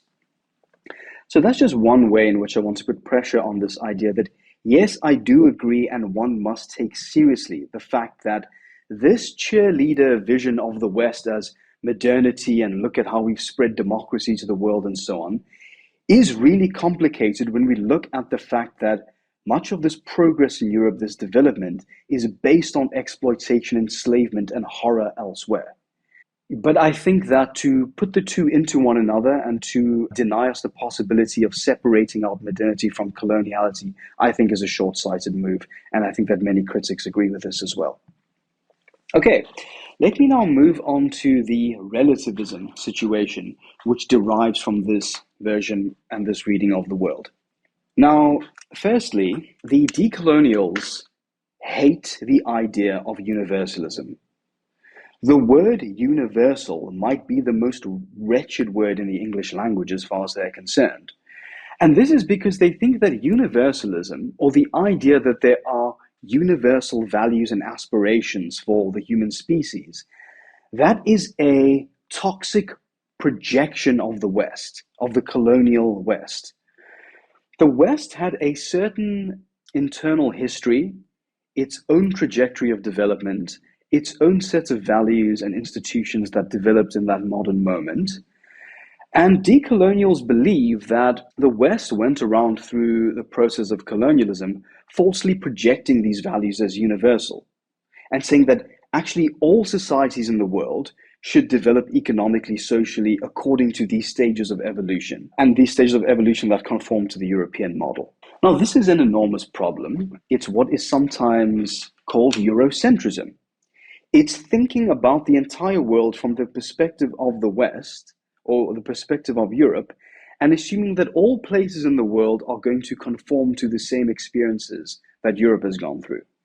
Now, what this would allow a colonizer to do, for example, is to go to a certain part of the world, look at how their society is organized and say, we in Europe already passed through this stage in the development of the evolution. So these people are clearly primitive or backward. They need to catch up to modernity or where we are. We are forward in time, they are backward in time. Now, that's going to become a problem because in some cases it's going to result in a situation where the experiences of Europe are not going to be applicable to other parts of the world. It's going to lead to certain distortions with respect to how to explain what's happening in those parts of the world, how to provide an adequate diagnosis of what are the challenges, and also offering solutions, what needs to be done. So I must agree that Eurocentrism, which is false universalism, is a problem. And I believe that many writers in the tradition of intellectual decolonization have combated precisely such a false universalism. They have insisted to the contrary, these models which are coming from Europe, these blueprints which are coming from Europe, cannot explain my experiences, my history, my society. And so those parts of it that are tendentious, that are falsely privileging the European experience, they must be scraped away and we must think anew. So I fully agree that is a critical task of what we call intellectual decolonization. But I also think that there's a problem with respect to the way in which Eurocentrism, or let's say Eurocentric and European, are always conflated in decoloniality theory. And you find that actually many of the writers will often slip between using the term European and Eurocentric. Now, it's one thing to reject Eurocentric, because Eurocentric is a false universalism, or Eurocentric is an unjustifiable privileging of European values, European experience at the expense of others. It must be opposed. But you can't say that then everything which is European, either in origin or anything which is European according to some other definition, also needs to be opposed. There's got to be some independent criterion by which to justify whether a European idea is wrong, is bad, is unhelpful. And so when we start indulging this generalized conflation between Eurocentric and European, when we start suggesting that all forms of universalism are just the West's projection of its own local or provincial experience, we're once again getting into this murky territory in which all the institutions or values of modernity or the West are to be banished, and we must return lock, stock, and barrel to indigenous values and indigenous forms of social organization. Now, another reason that this happens in decoloniality discourse is because I think I've heard it described as an ontological flaw in the Western psyche. Western knowledge, the Western mindset, the modern mindset is in and of itself and has categories of making sense of the world that always lead to instrumentalizing others, exploiting others, prioritizing the individual at the expense of community, being selfish and being inward and being insular and being acquisitive and greedy and capitalist and so on and so forth. So I think that if you believe that the European, or let's say Western epistemology or knowledge system always gives rise to these type of exploitative thinking, then you're going to believe that colonialism, everywhere you see it, is the natural outcome of putting the Western knowledge system into practice. Let me now move on to the question of relativism. In decoloniality theory, you have got two views, two, let's say, domains of perception. That's what I'm going to call them. You've got what I'll call the power hierarchy, and you've got the geographical hierarchy. These are two ways of perceiving the world. Now let's start with the first one, which is the power hierarchy. According to this view of the world, and I'm going to try to explain this as meticulously as possible because it can become very complex and also confusing. So please forgive me if I try to go patiently through this. Okay. In this view, there is one objective reality. There's one history. It is a universal history, and it is called the colonial matrix of power. It's just that there are two ways of perceiving this story. Now, we can divide that according to this power hierarchy between the core and the periphery. If you are in the core, in other words, you are in America, you are in Europe, you are in the so-called West, then the history of the last 500 years is modernity, and it looks very good. It looks like progress, it looks like wealth, it looks like opportunity, it looks like a great set of social institutions and political practices, and you're living a good life, and that's how you see the world. But if you are on the core side, in other words, you belong to territories that were formerly colonized, or what used to be called the third world, or lesser economically developed countries, you are experiencing the underside of modernity. So when you look around at the last 500 years, you haven't seen all of those gleaming and exciting prospects of modernity. You've seen enslavement and violence and civil war and so on. In this reading, Mignolo says that modernity is a rhetoric. In other words, it is a story that the West tells itself. The West tells itself this positive, triumphant story about the last 500 years called modernity. But it's a rhetoric because they are deluded. They are unable to see the real objective, universal reality of what took place over the last 500 years. And Mignolo says that those who are in this kind of peripheral position, they are experiencing what he calls the logic of coloniality. So coloniality is not a rhetoric, it's not a story, it is a logic. It is the actually existing underlying arrangement of the power and institutions in the world today. People who are the victims of modernity, people who see it from its underside, people who suffer what he calls the colonial wound. That means all of the humiliations and degradations that were involved in the colonial process. They are in a privileged position with respect to this insight. They can see the world for what it truly is. It is the living nightmare of coloniality, not this pristine story of modernity.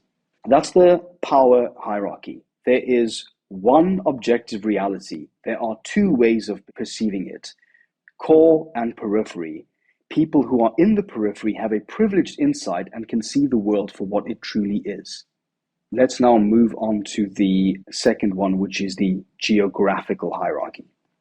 Now, decolonial theorists frequently slip between these two ways of understanding the world, but they are incompatible and you can't have both views at the same time. According to the geographical hierarchy, there isn't any objective reality. There isn't any one history because it is a thoroughly relativist view of the world. According to this way of seeing the world, it is not divided into two. It is not between those who have power and those who do not, those who have advantage and are exploiters and oppressors, and those who are disadvantaged or who were colonized and exploited. Here the world is partitioned into several, what Quijano has called ethnies, or what are basically ethnic or cultural units, these self-enclosed cultural units. And here they are given, depending on which decolonial theorist you read, they're given different geographical descriptions. They can be called African, European, Western, Euro-American. In Mignolo also speaks sometimes of Andean. Okay, so there's Andean knowledge, American knowledge, African knowledge. And so one can extrapolate from this that there must also be maybe Chinese or Indian or different other types of geographical knowledge as well. So what you have on this reading is you have a set of these self-enclosed cultural units which correspond with certain kinds of knowledge systems which are all valid and legitimate to that particular community or cultural unit. Now here they use the language of geosocial location. Are the ideas that you are using proper to your geosocial location? So there's a sense here in which your geography, your society, your culture, the word that they really don't want to use is some surrogate for the word race, okay? That there's a kind of knowledge system that conforms to or corresponds with that unit. And the knowledge that you have, the value systems, the epistemology, the way of thinking, is valid and legitimate relative to that particular cultural unit. There is no universal knowledge that's possible. All forms of universalism are the toxic projection of the West, which aims to take its own local experience and project this as being universally true. And that's one of the worst sins in Western epistemology. Okay, so I think then that I'm in a position to give 4 problems that we have with these theories that I've explained so far. Unless that is you have any questions. I know it's an earful, that stuff that I've just explained. It took me a long time to wrap my head around it as well. So if you have a question, Kai, I'm happy to address that. Otherwise, I can move on to some criticisms if you'd like. I think we can move on to the criticisms and then we can discuss them in detail. Okay. So I just want to flag 4 criticisms, or at least 4 points of contention with respect to this domains of perception and the colonial matrix of power and the conflating into one another of coloniality and modernity. The first is that there's a major contradiction between these two views. In the power hierarchy, there is an objective reality, and it's called the colonial matrix of power. You can just only see it because when you've been the victim of it, it's so obvious to you that's actually what's going on. Whereas when you are the beneficiary of coloniality and all that violence and so on is taking place off screen, out of sight, out of mind, as it were, you're just not in a position to be able to see the world for what it really is. In the geographical view of power, there is no objective reality. There's no such thing as universalism. There is only what Mignolo calls truth in parenthesis. All truth is parenthesized or bracketed off to these particular cultural or ethnic units, these ethnies. Now, It just can't be the case that decolonials can slip between these two views because there's a massive contradiction between them. It can't be that the colonial matrix of power is an objectively true explanation of what happened over the last 500 years, so they can help themselves to the fact that there is such a thing as objective reality when they like it.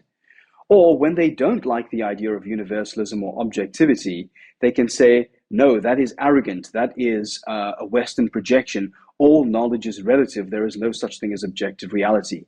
All knowledge is relative to these different cultural groups bordered off by their own particular territories or geographies.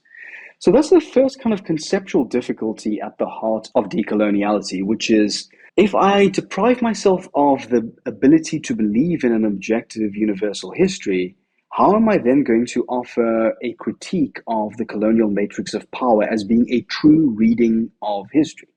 It becomes just one story that you can tell about the world, and there are many stories that you can tell around the world. All these stories, they are bereft of the force of truth. The second problem, now this is looking specifically at that relativist geographic vision, is what are these different ethnies?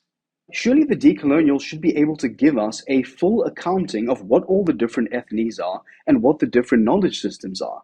Because then we could be able to adjudicate any particular idea or belief by saying, you're practicing this idea in the African knowledge system, you're practicing it in the Andean knowledge system.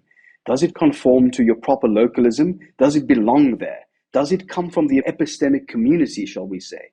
Because if it's coming from outside, then it's an idea that's not valid in that particular geography or that territory. Now, try as you may, you will never find any decolonial theorist actually give you a full accounting of what all these different ethnies are. You also find that the way they speak about these different knowledge systems or these different ethnies vary wildly in terms of the scale. They're almost like not in the same scale. Like to speak of Andean knowledge, that's a very particular place on planet Earth, whereas to speak of African knowledge, that's an enormous continent that's filled with such an extraordinary, staggering diversity of different people.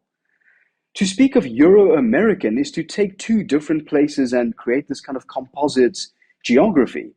It's not clear what these ethnies are, and I think the reason that they want to avoid giving us that accounting is twofold. One, it would be so embarrassing if they were to actually just say, look, here are all the different ethnies, and here are all the knowledge systems that they have. If you belong and are born into this ethne, that is how you're supposed to be thinking, because that's the knowledge system that you come from. I mean, that even as I'm saying that now, it sounds so regressive, it sounds so conservative, it sounds so backward. And the thing is, you do actually get right-wing theorists, such as, I believe, the neo-traditionalist Russian writer Alexander Dugin, who does divide the world up into these cultural zones and says, here are the kind of 4 or 5 great cultural zones, and here's the knowledge or epistemology that's common to each one. So I think that one of the reasons that there's been this reluctance to inventory all of these ethnies is to show how much in common this kind of thinking has with that kind of neo-traditionalist or right-wing type of approach of seeing the world. It also has the problem of basically not being able to transcend the question of race. Because you can come up with all these surrogate terms, like you can say, oh, it's an ethne, or oh, it's a civilization, or there are various different words that you can give to these things. But at some level, you're just reinventing this category of race, the idea that there are these essential identities that people have that are created by their geosocial location, and the knowledge that they have is valid and relative to them. So I think just that's a huge problem with this whole saying that you've got ethnies and you've got knowledge that's relative to them. I mean, okay, obviously that leaves aside the question of how would you even begin to bracket off these different ethnies from one another? Like, let's say in some writers, take Ndlovu-Gatsheni, he will quite willingly help himself to language like he'll speak about, and I quote, African values, Western values, the African episteme, okay? What are African values? What is the African episteme? What are Western values? Where does that knowledge system or that ethne begin in time? Where does it begin in space? How do I bound off the limits of where the African values are happening versus outside of Africa? And then this brings us back into one of the most important interventions, which was insisted by the post-colonial theorist, which is that of hybridity, that of cross-cultural engagement, that of the fact that in the last instance, it is impossible to draw a line somewhere and say, here's your culture, here's your race, here's your this or that. What we find is that at the edge of every knowledge system, you find that the lines become blurred. Whether you are looking in space or in time, you find that humanity actually is blended, is mixed, is integrated. It's much more messy than all of that. When you talk about African values, let's say, and a lot of these, either proper decolonial theorists or those who have been inspired of them, feel quite comfortable these days to talk about African values and Western values. There's an extraordinary threat of homogenization that's taking place there. Remember in our last session together, I spoke about Paulin Hountondji's idea of the myth of primitive unanimity, this fiction that the whole of Africa in the past shared a consensus and a common set of ideas with respect to metaphysics and politics and all the rest of it. So I'm just going to bookmark that for now, because later when I return to this major problem in decoloniality, this problem of homogenization, I'm going to give some actual detail that explains just how facile this idea becomes when you actually look at African history. So let me just flag that one for now. Okay, last problem. Of course, there are many more problems, but last one that I wanted to raise for your audience is what I have mordantly called in my recent review of Mignolo's new book, The Problem of the Wrong Natives, which is that if we believe that there are these different ethnies and these different knowledge systems, that there are African values and that African people think like this, or there are Western values and Western people think like this, what the hell are you going to do when over and over again you keep finding people who come from these knowledge systems or these ethnies and are not thinking the way that you want them to think? They're not conforming to the kind of knowledge system that you think is proper to that location.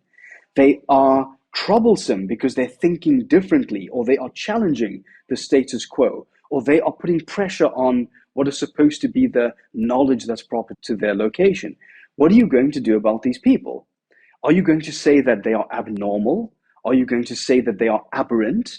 One way that the decolonials have tended to respond to this problem. So let's say, for example, you've got a person who's an intellectual from Africa, so he should be using African values and African epistemology in order to make his critique of the world and make his inquiries into the world. But this person is saying, look, I'm interested in this idea which comes from the West. I'm interested in a limited defense of certain modern institutions, or something like this, right? Then you can help yourself to this following criticism. This guy is brainwashed. He's been brainwashed by the West. Remember, the West goes around during colonialism, according to this story, through its toxic colonial education, brainwashing or ideologically programming various indigenous peoples into thinking like them. And so what's happening here is that this person has succumbed to that brainwashing, has been unable to resist the force of this delusion. He's internalized the values of the West. He's now thinking like a Westerner. I think that this kind of essentialism in decoloniality theory has licensed and endorsed and made possible the resurgence that we're seeing all over the world, really, but especially on certain university campuses and especially in certain intellectual spaces, of a vigilance with respect to the speaker's identity. If I disagree with you, I don't need to say why you are wrong with respect to some independent standard of evaluation. Remember, there's no such thing as universal values anyway, right? But I can help myself to this criticism of, you have been brainwashed by the West. You are a sellout. You are someone who has been enchanted by the West. You are doing the bidding of the West. Okay, now, if you think that I'm just making this up, I'm going to give you a list of actual African thinkers that I've encountered in just 2 of Ndlovu-Gatsheni's books, in which he's done exactly this. Before I do that, I just want to say, you find quite an imaginative language to explain this brainwashing in decoloniality. Ndlovu-Gatsheni, for example, will often use the language of seduced or bewitched. So you have been bewitched by the values of the West. You know, you're under the spell of the West, and that's why you're thinking this way. Or I've read in the writings of the scholar Toyin Falola, he speaks of being kidnapped, epistemologically kidnapped. So it's like there is some real, genuine, authentic way you're supposed to be thinking, but your mind has been kidnapped. And then also, I think this is probably one of the most amusing ones. This is coming from the Indian ethno-nationalist constitutional lawyer J. Sai Deepak, who was greatly inspired by the work of Mignolo. And he speaks of being incepted. Now, you may have watched Christopher Nolan's excellent 2010 science fiction movie, Inception. Did you see that one by any chance? Yes. And you remember Inception? In Inception, there's this idea that you can tap into someone's mind and implant this idea in their very unconscious, in their dream life. And then in their waking life, they start going around acting out this idea, even though it's been through a process of infiltration and espionage, been planted into their very unconscious. So Sai Deepak helps himself to the idea that where I see a person who's supposed to be, I presume, using the epistemology of India, or he calls it Bharat, as a kind of time before colonization in India, the kind of value system or epistemology of that time, the person has been incepted. It's almost as though the West has implanted this toxic idea in his very unconscious, and now he's kind of a robot going around, a servile creature going around doing the bidding of the West and annihilating his own culture and himself in the process. Okay, now here's a list of people that you encounter in Ndlovu-Gatsheni who have been brainwashed. Olúfẹ Táíwò, who, like I said, is a remarkable critic. He actually has a new book out called Against Decolonization, a very provocative title, and I'm sure many of your readers who have an appetite for more critical works around decolonization, they would love to read it. Ndlovu-Gatsheni says that Olúfẹ Táíwò has been enchanted by Euro-modernity. Of Samir Amin, the great Egyptian economist and inventor of the term Eurocentrism, he says he has been interpolated by Western epistemologies.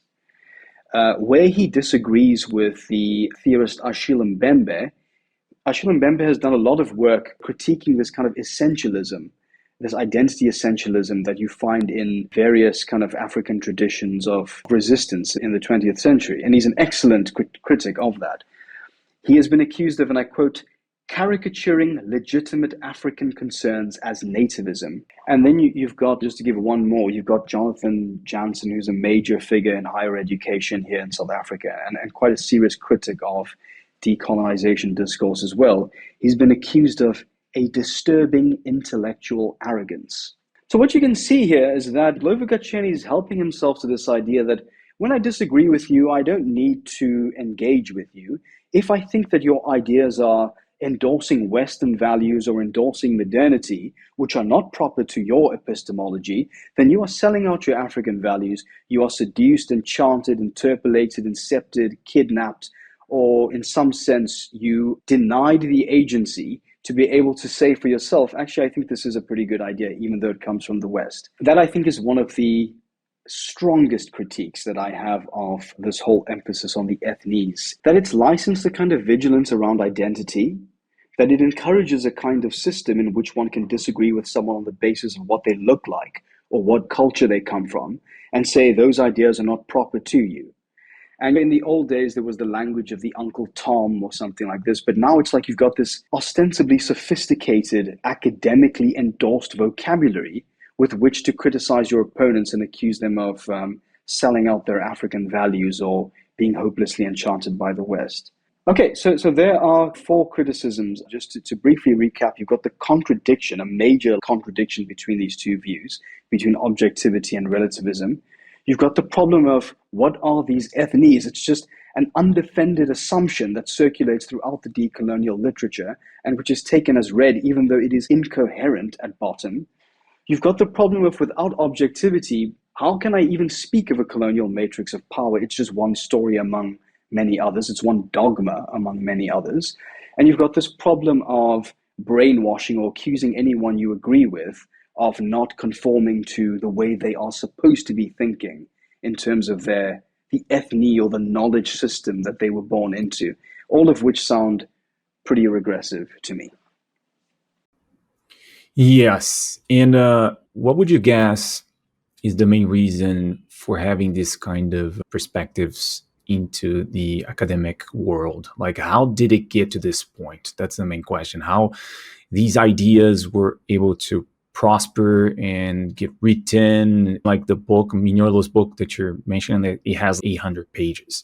And it's, for me, was very hard to navigate, just not because of its length, but just the lack of solidity to it, or any kind of reference or solid reference to any kind of other disciplines.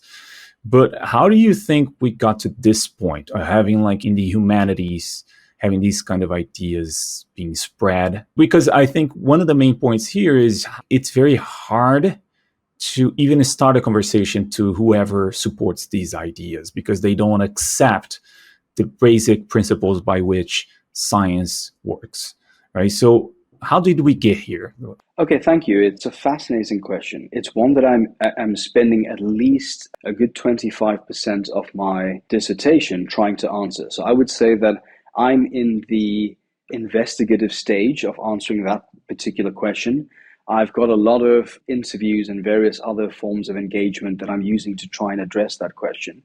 But it is the one that has come to exercise me the most, because as I've been working through this literature, as I've been trying to systematize it, to say where does it come from, to demystify this welter of arcane language that they use and say, what does this actually mean? You know, like I've said to you, and you've acknowledged that yourself by saying Mignolo's work, I mean, each one runs to 800 pages. It is so intimidating and exclusive and almost impossible to make sense of unless you're going to devote yourself to understanding what's going on here. I find that increasingly the theory itself to me seems to be quite bankrupt, and it seems to have a lot of quite obvious problems with it. So then we are left with this question of how can we explain the enormous popularity that this theory has, despite the fact that some of it is repetitive, some of it is just plain wrong or incoherent. A lot of it is bringing back ideas that we already had a vocabulary for 50 years ago.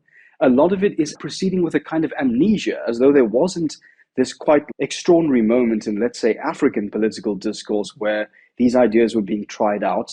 Some of them under the guise of nativism. I think they were comprehensively defeated in the 70s and the 80s.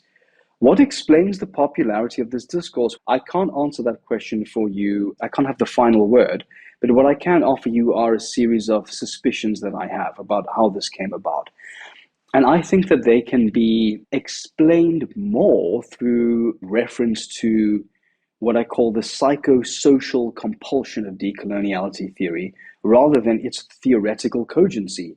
By psychosocial, I mean it has an enormous psychological appeal, and it also arrives at a time in society, globally speaking, in which it just gives people rhetorically and gives people, I would almost say, gives them the story that they want. So let me explain to you like some ideas I have about that. The first is that, like I say to you, I acknowledge the fact that colonialism was an absolute world cataclysm defined by violence, indignity, humiliation, extraordinary torment and suffering, and that we are living with and grappling with the legacy of that phenomenon today. I think that now more than ever, we are living in contexts of frustration and despair. Formally speaking, that process of decolonization is largely complete, and we are seeing that we are living with these problems of asymmetries in power, problems of inequality, problems of racism, problems in which certain languages or cultures or places in the world are made inferior, are not part of the global conversation. We are living in a time where, although it is being challenged, one could certainly speak of the late 20th century as being characterized by the domination of Europe and of American ideas and cinema and literature and ways of thinking, of that being the orthodoxy, the mainstream. So I think there's an impatience. I think there's a frustration. If you think about the world today, I think that, at least in the kind of circles that I'm rolling, most people are miserable about the world today. We're living in a time of ecological catastrophe, of global warming, of extreme inequality, of the domination of the capitalist system. Many people are becoming increasingly alienated. If you look at surveys about people reporting on the meaningfulness of their work lives, for example, people are becoming increasingly stressed, anxious, depressed, depending on the pharmaceutical industry to even allow them to be productive at all. There is a kind of, I would say there's a kind of, and I'm speaking here in a kind of secular way, I'm saying there is a kind of sense that Judgment Day is coming and that we are now reaching the kind of end of things. And if the world doesn't change, the human species is facing its extinction. So I think that if you look at that as the kind of mood or the atmosphere of the time in which we're writing right now, then you can see how decoloniality theory has got such an extraordinary psychological appeal. Because decoloniality theory gives you a clear bad guy. The bad guy is the West, and the bad guy is this almost conspiratorial West that has been secretly and in the shadows operating the world and driving us to this point of catastrophe for 500 years. It's a great story. And then you've also got this excellent underdog narrative, which is that all of these oppressed peoples of the world, their very traditions and cultures, the things that were pulverized by the colonial forces, it is in that very archive of vanished or forgotten knowledge that they are going to rediscover the tools, the instruments, the ways of thinking with which to oppose this ongoing colonial matrix of power and deliver us from the very catastrophe that we're facing. So what you have here is a story which is messianic. It comes at a time of, real despair and frustration, and it promises you that we can save the world.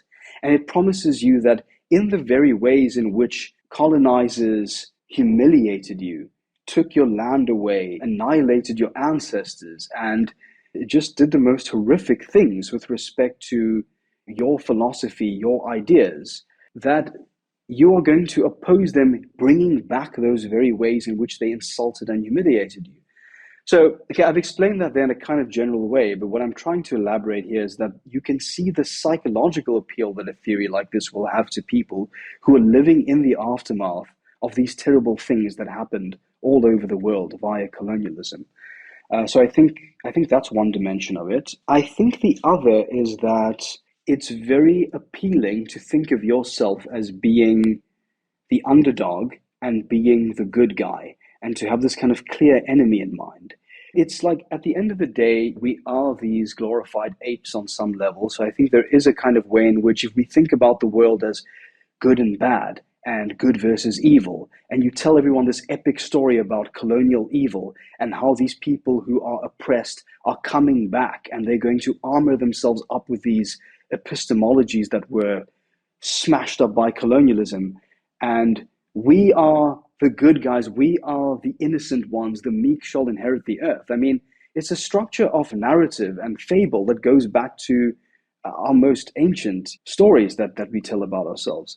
So, let me cut a long story short there, but what I want to say to you is, in contexts of frustration, in a context in which it seems that more than ever, the elites, the capitalist classes, whatever you want to call them, have succeeded, are victorious, and are driving the world to the very edge of catastrophe and extinction, then I think that under those conditions, the challenge of thinking in a complicated way and of moving patiently, those become easily overtaken by the seductions of a simple solution. This is a simple imaginary solution to your problems. It's a one-size-fits-all.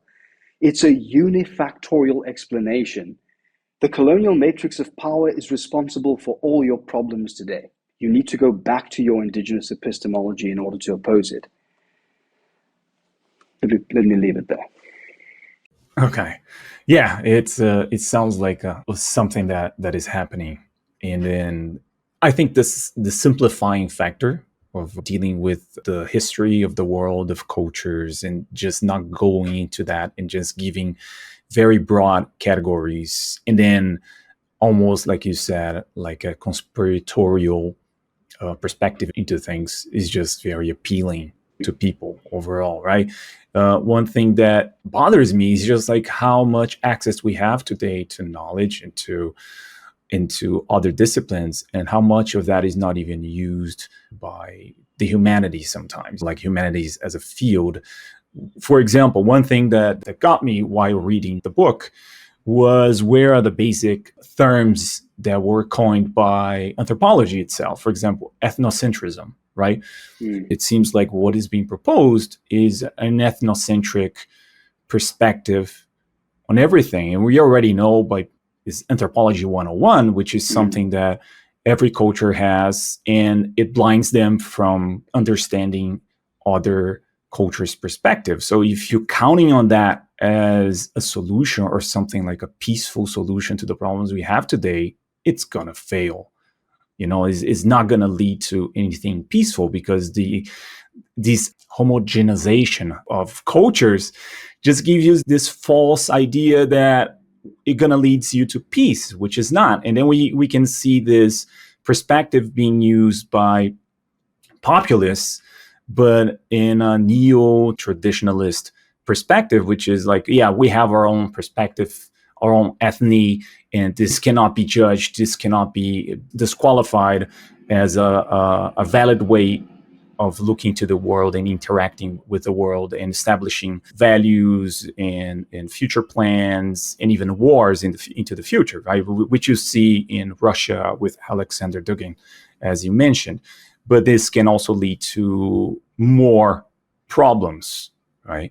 The whole thing doesn't add up, doesn't connect to other disciplines. For example, he brings up the patriarchal societies and so on. But if you look at the ethnographic record and study anthropology properly, you'll see that most cultures, they are patriarchal.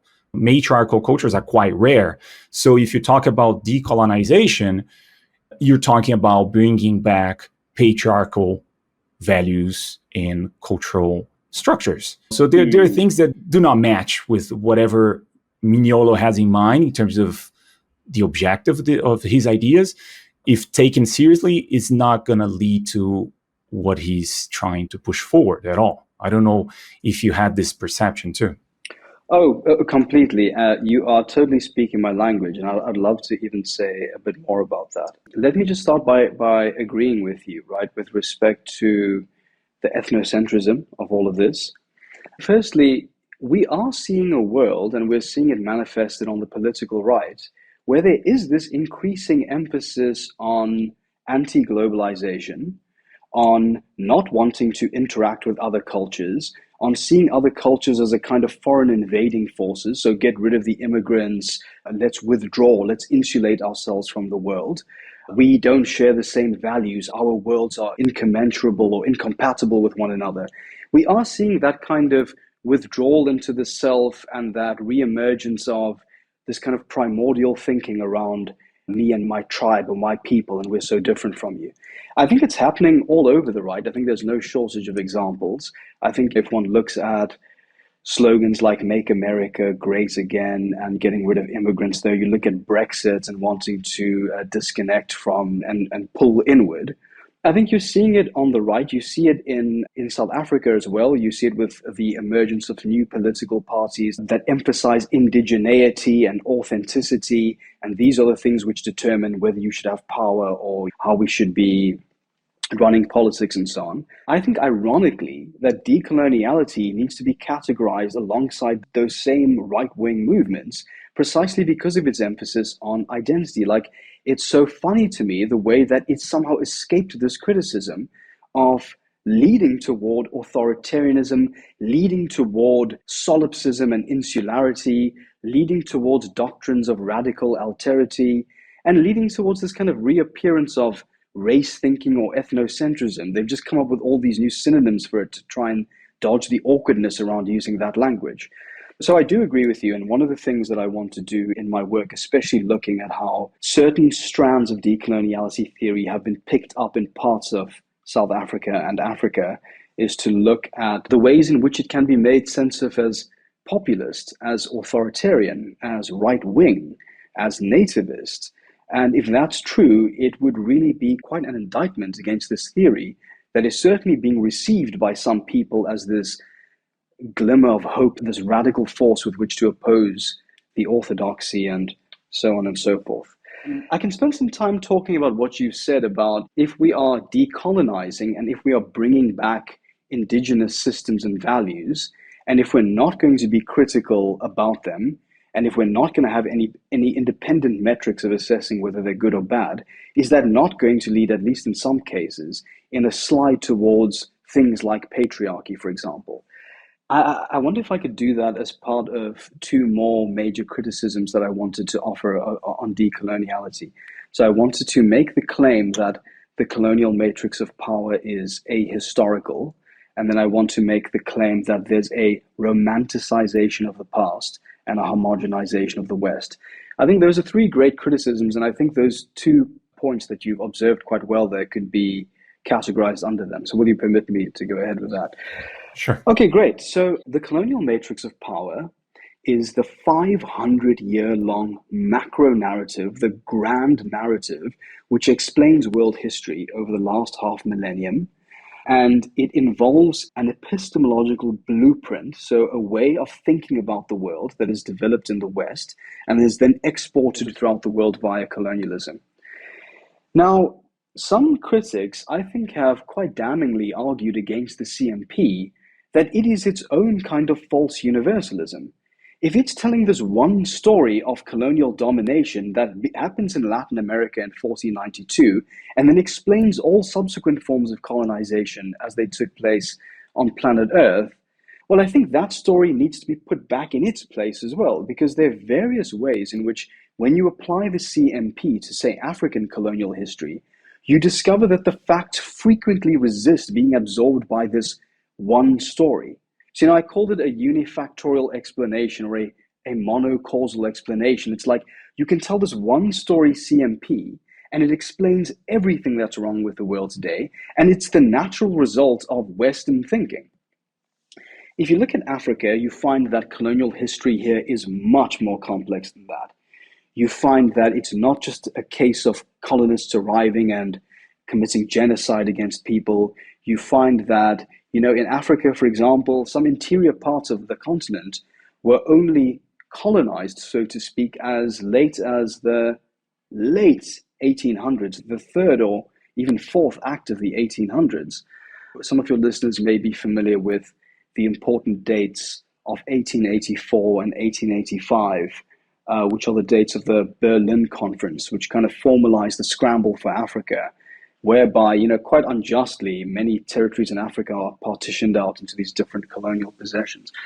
So we have to be serious about that complicated history. We have to be serious about, like I say, Olúfẹ Táíwò's work and looking at various kind of remarkable figures in African history who had a more complex relationship with modern institutions than just their being forced into modernity at the business end of a sword or something like this. And so I think that's another major criticism that one should make of decoloniality theory, is that this is not a theory which is sensitive to particular histories of places. It's a one-size-fits-all story based on Western knowledge that can then just be applied everywhere you go. And as it does that, it actually disfigures or distorts the real history of places so that it must fit this colonial matrix of power. And I think that's an extraordinary injustice that's being done by the CMP. And I think it's so ironic because it means that to that degree, they are actually guilty of universalism, of falsely taking the experience of Latin America in 1492 and then acting as though the next 500 years of the world, the domination was enacted precisely along that same experience. Okay, now let's move on to the question of romanticization and homogenization. You find these twin reifications taking place in decoloniality theory. You find a world that has been carved in two. On the one side, you've got the West, and on the other side, you've got the indigenous or the non-West. Now, the first thing that we get is this cartoon version of the West, which is basically a kind of effigy or a straw man, and which is this conspiratorial view of the West as the big bad guy and your kind of punching bag and your big boss and your ultimate enemy. Here's how the West is frequently described within decoloniality theory. The West is intrinsically, in its very epistemology, in the modern way of thinking, it is rapacious, acquisitive, instrumentalizing. It treats nature as a mere resource. It is patriarchal. It organizes the world into hierarchies where some people are superior and some people are inferior. It is violent, it is atomistic, it is manipulative, and this is the kind of vision of the West that you get in decoloniality theory. So obviously this is going to be the bad guy. If these ways of thinking are encoded into Western epistemology, In other words, if these are Western values, or this is the Western knowledge system, then no doubt we're going to think that the West is the big bad guy that needs to be opposed. The solution that the decolonials propose here is that we must de-link from the West. So we must unplug from this Western knowledge system. We must draw on the nourishing traditions of our own indigenous values, and that will give us a better world. Okay. Now, the problem here is, if that is your story of the West, if that's all that the West means to you, then you can only really parade that effigy of the West around at the penalty of excluding the real heterogeneity or diversity of the West by plucking out one particular stereotype of the West and saying that explains what the West is. Now, I want to suggest to you that within the West, one has found so many traditions of thought that are oppositional to that type of thinking, that are critical of modernity itself. After modernity came into existence in Europe, there were a whole suite of rebellious countercultural formations, intellectual, artistic, and otherwise, that rose in opposition to that kind of mainstream story of the West, or that kind of triumphal narrative of the West. For example, you have Romanticism, you have Marxism, you have surrealism, psychogeography, post-structuralism, postmodernism. You have all of these critical ways of thinking about the West that come from the West itself. Even liberalism, I mean, let's not forget that C. Wright Mills once said that even liberalism itself was once an insurgent creed. It was once a way of opposing the orthodoxy. All of these countercultural, rebellious, critical forces coming from within the West itself. And so I think what we must just be clear about here is that the Western epistemology is not singular, it is not one-dimensional. And all of those many forms that I explained there contain critical tools that we can use to make sense of the world and to criticize capitalism or whatever the case might be. I also want to mention modernism. Even modernism, the kind of set of cultural and literary techniques that kind of were coming into prominence in the 1900s, they give us this most remarkable legacy of literature that thinks about representation and the human mind and so on and so forth. So no, I absolutely dispute the idea that this story of the West that they're telling explains the West completely. Even the idea of the West as characterized by this emphasis on market, science, constitutionalism, colonialism. I mean, that again, you have to go into history and pick out one particular epoch or episode in the life of the West, and then say that this is the whole of the West. But the West itself has got a remarkable dynamism with respect to all the different social formations and economies and disputes and internal disagreements that characterize it. So that's my first caution, is don't be parading around some homogenized vision of the West and say that this is the West, because it is just a complete cartoon and it just has to exclude so much, so many fascinating things that come out of the West. So that's the one side of this twin homogenization. That is our version of the West that's being told to us in decoloniality. I mean, Kayo, even thinking about in Western philosophy, so-called Western philosophy alone, these guys never agreed with each other. Ascetics, hedonists, skeptics, I can't even name the kind of multiplicity of philosophical traditions that you have in Western philosophy that are in discord with one another. So let's appreciate that essentialism and flattening everything out into one, that's just always been a bad idea. It's always been just analytically bankrupt. Okay, let's now talk about what's happening with respect to the non-West. In the non-West, these decolonials give you a vision of indigenous people all over the world before colonialism arrived as basically all being the metaphysical opposite of the West. So where the West is all those terrible things I explained around selfishness, patriarchy, hierarchizing everyone, just love money, so materialistic, indigenous people are in this reading harmonious, interdependent, sustainable. They live in harmony with the seasons. They live in harmony with nature and animals. They don't organize themselves into hierarchies. They live in equitable egalitarian societies. And most important of all, they are all communalists. They all organize themselves into these communal societies where they care about each one rather than atomizing themselves into these individuals. Before I get into how that's just not true, I also just want to just note something about Mignolo and some of his friends. Mignolo and some of those guys from the 80s and 90s who were like first coming to invent this decoloniality discourse, these guys were all men of European extraction, as they say in Seinfeld, not like there's anything wrong with that, but just to make clear that these guys were tourists in other people's culture. They would go backpacking in Peru or whatever the case might be, or they go and have these anthropological encounters with various indigenous people. And then they come up with this kind of tourist version of what these people's values are. They are not people who come organically from those communities and are therefore licensed to give an accurate account of what these people actually believe. So what you find that in this romanticization of indigenous people, you find that, again, you get this other cartoony vision of what we used to call the noble savage. Oh, this most noble indigenous person who is so communalist and living in harmony and can do nothing wrong and so on. It quickly leads into exoticism. So, for example, you find that in Mignolo, he frequently will speak about Pachamama and Samakause, two terms that are very important to him from Central America. And he also talks a lot about Ubuntu. Ubuntu is, for those members of your audience who have not heard that term before, it's an Nguni Bantu term. It's from Southern Africa. It's a kind of philosophical idea which emphasizes interdependency, communalism. I think it's part of a longer idiomatic expression which says, I am a person through other people.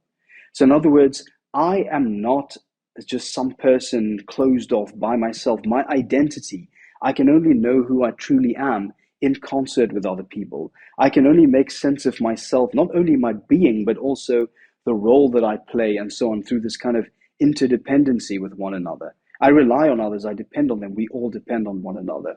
Just to give you an idea, I've heard Mignolo in his latest book banging on about Ubuntu. That would then constitute one of these indigenous values that South African people must live by. But he just displays a stunning ignorance about the debates around Ubuntu that have been going on here in South Africa for decades and decades. Philosophers have engaged with Ubuntu, African and South African philosophers. Some endorse it, some criticize it, some modify or adapt it. There's such a complex literature that's developed around the idea of Ubuntu.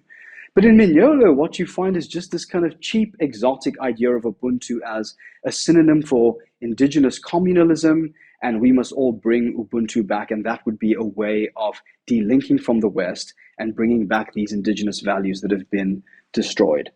So let me just give two more remarks there. Firstly, I want to say that vision of the past, of the pre-colonial past, as being one characterized by harmony and interdependency and all of this, it's a complete romantic fiction. It's a kind of prelapsarian story, like biblical story of before the fall from grace, before the evil colonists arrived, before the evil West arrived, everything was so perfect. But like you yourself said, let's be realistic. Let's not condescend to indigenous people by pretending that, oh, they were just these noble savages before colonialism arrived. All societies are complex. All human societies are complex. They contain good and bad. If we look at those societies, we will find lots of beautiful ideas, lots of interesting forms of respect and cosmologies and all sorts of fascinating things, culture, literature, ways of making sense of the world, metaphysical systems. We will also find terrible things. We will find patriarchy, violence, tribalism, and people killing one another. This is characteristic of the species wherever you go. Humanity has been drenched in blood since the very beginning, and I think it's really fake to pretend that wasn't the case. So let's resist the romanticization. The other thing is this cheap exoticism where we're told Ubuntu, Pachamama, whatever the case might be. I just want to say here that if you say Ubuntu is an African value, or if you speak about African values, are you not once again guilty of flattening all of African history into one homogeneous story. Which African values are you talking about? Which time and which place? Are you talking about the 800-year-old kingdom of Benin? Are you talking about the theocratic state of the Ashantis, which was centralized, bureaucratically administered states? Are you talking about the empire of Mali? It's just not the case that all African pre-colonial societies are these small-scale, pre-industrial, village-based communities. That's just not the case. Those who look at African history are going to find diversity, complexity, heterogeneity. They are not going to find a consensus with respect to how to think and what society looks like. And I think it is a remarkable form of condescension to imagine that all of Africa just came to one opinion about what these African values are. This was a place characterized by productive disagreement, like all human societies on Earth. So let's restore the dignity of allowing different societies to come to disagreement over their ideas. I want to make one more point. Yes, okay. I just wanted to give you some quotations here with respect to how Mignolo has been operating. Okay, these are two relatively long quotations, but I think they're worth your audience listening to. So I've just complained about homogenizing the West. I've complained about the exoticism and romanticization and essentialism of indigenous cultures. I've also said that if we're saying rely on indigenous cultures, let's be real about what ideas we're really going to find there. Cultures in Africa, if you go back to the 7th century, long before the CMP, are, among other things, enslaving each other and have all kinds of other toxic ways of relating to each other. You find domination, epistemicide, violence, you will find those things. So it can't just be bring back indigenous values. It has to be, let's look at indigenous values, so to speak. Let's think critically. What works, what doesn't. That's going to be an ongoing process. But I've also said that Mignolo to me seems like a bit of an opportunist. It seems like he's a bit of a tourist. It seems like he's exoticizing or fetishizing people from other parts of the world because he likes this kind of spiritual or mystical idea that he has of these people. Here are two quotations coming from the Bolivian anthropologist, Rivera Cusicanqui, if I'm pronouncing that correctly, from an excellent piece she wrote in 2012, which is like one of the best disses of Mignolo I've ever read. Okay, she's talking about how Mignolo came to parts of Central America, popped in on the conversations, took some ideas from those debates out of context, and then took them back with him to Duke University, where he kind of profited in terms of cultural capital and prestige by giving these ideas to the American audience who are hungry for exotic ideas from other parts of the world. She says, here's quote 1, "Without altering anything of the relations of force in the palaces of empire, the cultural studies departments of North American universities have adopted the ideas of subaltern studies and launched debates in Latin America, thus creating a jargon, a conceptual apparatus, and forms of reference and counter-reference that have isolated academic treatises from any obligation to or dialogue with insurgent social forces. Walter Mignolo and company have built a small empire within an empire." Now, I love that critique because it's such a counter to the idea that we decolonial theorists are drawing on the real debates of actual grassroots struggles and activists, and we are simply bringing into the university things that these people are saying. On the contrary, these guys have minted a new academic discourse, licensing all of the publishing contracts, conferences, global tours, and roadshows that come along with this. And I think I just love this idea of they're building a small empire within an empire. Here's the second and final quote I'd like to give you. "Neologisms such as decolonial, transmodernity, and ecosemia proliferate. Such language entangles and paralyzes their objects of study.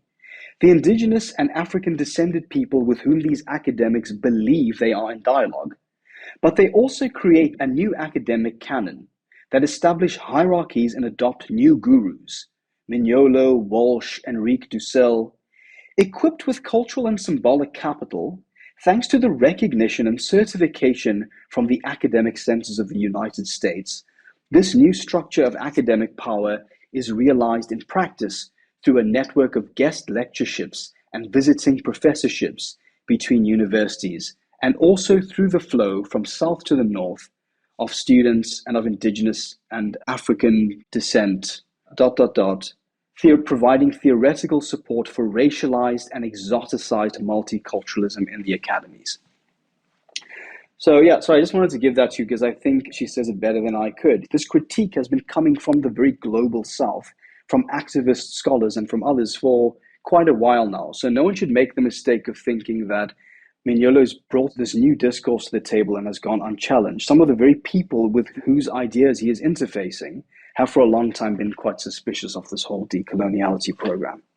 Okay, and going now more into the potential impacts of such theory in reality. For example, one thing that came to mind while reading Mignolo's book was that traditional cultures tend to value kinship a lot. And we know now, economists and some other researchers, they have pointed out that corruption has a strong relationship with these traditions of kinship and nepotism, right? So there's also this connection of decolonizing or bringing back this traditional structure of these traditional cultures would also lead to not dealing with corruption, which is a huge problem, not only for Brazil, but a lot of African nations too. Do you see this also as a potential problem in terms of the political use of decoloniality theory, or do you foresee any other political issues that might come from taking it seriously? Okay, thank you very much. I don't have time to go into this right now, but I would like to draw your listeners' attention to a scandal that took place in South Africa in around 2015, which is called the Bell Pottinger scandal, and they can look that one up. It's a most remarkable story, but involves precisely that kind of problem of corruption between political elites, a phenomenon that we call state capture, which was like granting wealthy families certain political privileges, granting them prestigious government contracts and so on. And then when they were criticized by journalists or the media, they were starting to use this language of, oh, these are enemies of transformation. These are people who don't like to see Black and brown people doing well for themselves. So that's why they're opposed to us, trying to take the pressure off these corruption charges. Now, that is a whole fascinating case study that I don't have time to go into, but I just wanted to flag it to say, yes, absolutely, I do believe that these types of things are taking place. But I also just want to make this distinction again before I point to some of the potential problems. Remember, as I said, we have decolonization, we have decoloniality, we have post-colonialism. We have very many ways of approaching this question of decolonization.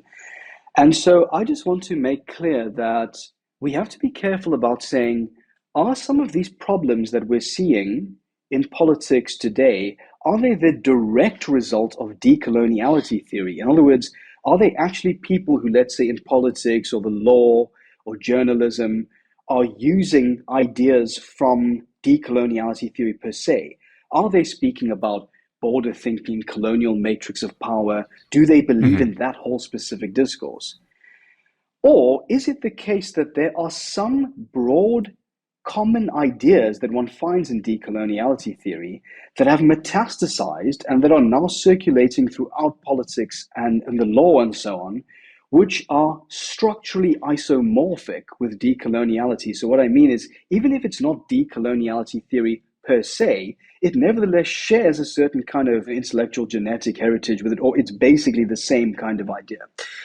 So here I want to talk about some ideas that I think decoloniality theory has licensed that are becoming more prominent, regressive ideas. So the first is that I think decoloniality theory offers a conspiratorial view of the West.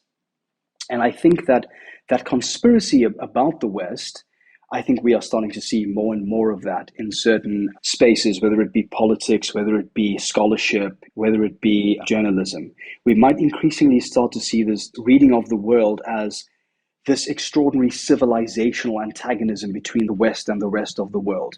The West is this evil force. We need to delink from it. We need to reject Western values. So where you see in politics this kind of idea of rejecting Western values, then I think you are seeing something that is common with decoloniality. Let me give you an example. In the writings of J. Sai Deepak, who I mentioned earlier, who's written a book called India That Is Bharat, and in which he employed Mignolo's ideas of decoloniality theory to argue against the constitution. He rejects Western values as being foreign and out of place and alien and false universalism. He rejects various Islamic ideas as well, because he says that Islam is an invading force that came into India as well. So they're also not part of the authentic indigenous Indian people. So he's actually giving a kind of colonial matrix of power that's going even further back in time. And then he's rejecting the West. He's saying ideas that come from the West must be opposed because they come from the West. So you can see that conspiratorial reading of the West and that rejection of Western values is happening there and happening elsewhere as well. Deepak's a good one to stay with because he's also anti-constitutions. He has an anti-constitutionalist approach because he believes that the constitution, whether it be in India, or like we're seeing more of this in South African jurisprudence as well, which is legal scholars saying that the constitution is a Western instrument of domination that brings alien Western values and consecrates them here in places where they should not be. So now you've got people who are arguing against the constitution. And remember, in many cases, because the constitution is going to be something which is protecting rights and protecting individual rights especially, there's going to be this wholesale rejection of individual rights that comes along with that. Imagine how dangerous this is going to be. You've now got the license to say that individual rights or democracy or human rights, these are foreign Western discourses, and these must be opposed. They are not indigenous, they are impositions on us. What an extraordinary gift to dictators and authoritarians from other parts of the world, because now when they are oppressing people and denying them rights and jailing them without trial or whatever the case might be, I mean, to give a kind of extreme example, they're quite happy to help themselves to the idea that individual rights, no, that's a Western idea. That's got nothing to do with where we come from. We've got our own epistemology, our own system. We de-link from and reject Western rights.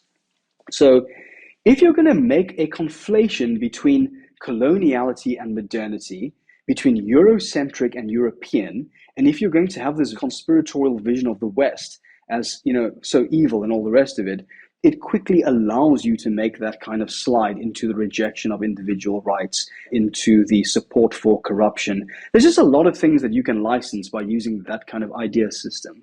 Okay, so I'm also seeing an increasing emphasis on indigeneity and on authenticity as the real determinants of who should be in power. So this also quickly leads to antagonism between people of different races or between people who are local and people who are foreign. We see a lot of xenophobic violence taking place in South Africa periodically as well. So we just need to be careful about how a system which is supporting indigeneity, go back to your indigenous values. I'm not saying that in and of itself is a bad idea. I'm saying the idea that only through the cultural matrix of your indigenous values can you truly make sense of who you are. And should you find the ideas that will help you to make sense of the world and conduct politics, I'm saying that is an extraordinarily dangerous idea. I prefer a philosophy which says, go into the world, learn from different peoples, look around you, make sense of the world using as many ideas as you can. They all belong to humanity. As opposed to a philosophy that's saying, you want to make sense of the world, reject what's coming from elsewhere, go inward, look at your own culture, your own background, and let that drive you. I think that could be a recipe for xenophobia, for antagonism, and so on. It's not surprising to us that then we are seeing this kind of increased emphasis on isolationism, on segregation, and on withdrawing from the difficult task of how we should manage people from different worldviews and cultures living together. If I'm living with you and we both come from two different knowledge systems, and I do things this way and you do things that way, and there's no independent standard by which to guarantee which one should be the right principle, the only real solution is to say that each one must go to their own part of the world and then be free to practice their values as they want to. Separate but equal. It's a program for segregation. It's a program for rejecting the challenge of living together. It's a program for solipsism, withdrawal, retreat. And I think we're just seeing this it's a kind of characteristic of right-wing movements that we're seeing at the moment.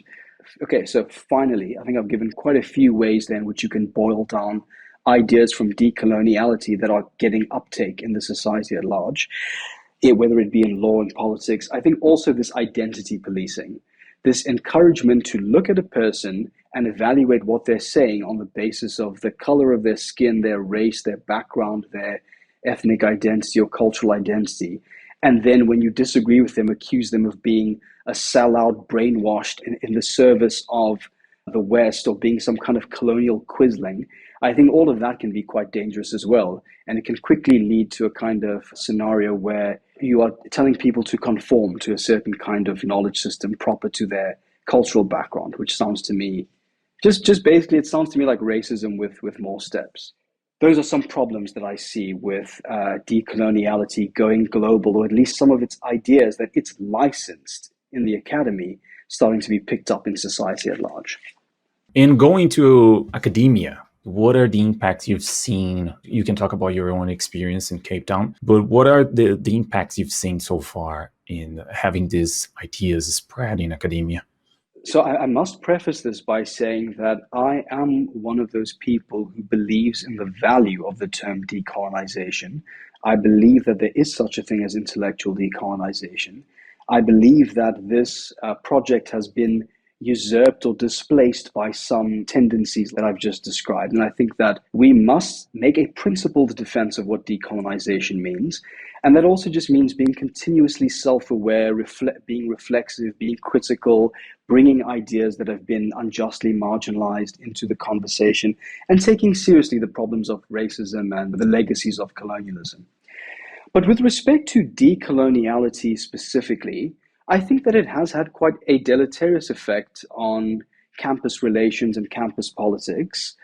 And I think that, for example, it did for a long time lead to quite a culture of shutting down disagreements, of identity policing people and saying, are they hopelessly entranced by the ideas of the West? I mean, I think that not decoloniality, but I think that a reckoning with the incomplete project of decolonization was overdue in South Africa in 2015. It's one of the many tributaries that led to the student protests and so on. But I think that there were some solutions that were offered in that period of time that were unproductive, especially with respect to questions around pedagogy and curriculum and so on and so forth. So, yeah, I think I want to make clear that I think that the objective or the goal that a program of intellectual decolonization is trying to put in place is a noble one. But I think that when the method of accomplishing that is using some of those instruments that I've just explained, like identity policing, falling back on essentialism, giving these one-size simplistic solutions and explanations, encouraging more of this withdrawal and insulation and all the rest of it, yeah, I think that can be deeply problematic. At the same time, let's remember that humiliation and indignity and violence and grappling with inequality and being frustrated with the lack of change that happened here in South Africa, which is still a remarkably unequal country. I think it's one of the most unequal countries on this planet Earth. I think that those kinds of frustrations and discontent is very legitimate. I think that unfortunately it opens up a vacuum into which these decolonial ideas can come to take prominence. And I think that's what we need to be vigilant about and what we need to guard against. Okay. Yeah. It's pretty similar here in Brazil too, in terms of frustration and lack of improvement in terms of economy. And it leads to trying to find easy solutions to very complex problems. And then when you come across such simple ideas like decoloniality theory, it seems to be very appealing. But I do believe, like you just said, I do believe we have to pay attention to what other cultures have to teach or what kind of knowledge they have created through its own history, and we can learn a lot from it. The problem is just when you homogenize everything and then you lose track of any kind of academic, improvement that you can bring from it. And then it becomes just political games or identity games or whatever. So I think that's the main point here. And I think the main critique when we look at decoloniality theory and what it proposes is just not a good way to go. It's not something that provides us with tools that we can use and improve things that we want to improve. I think it's just, I don't know, it's just making things harder.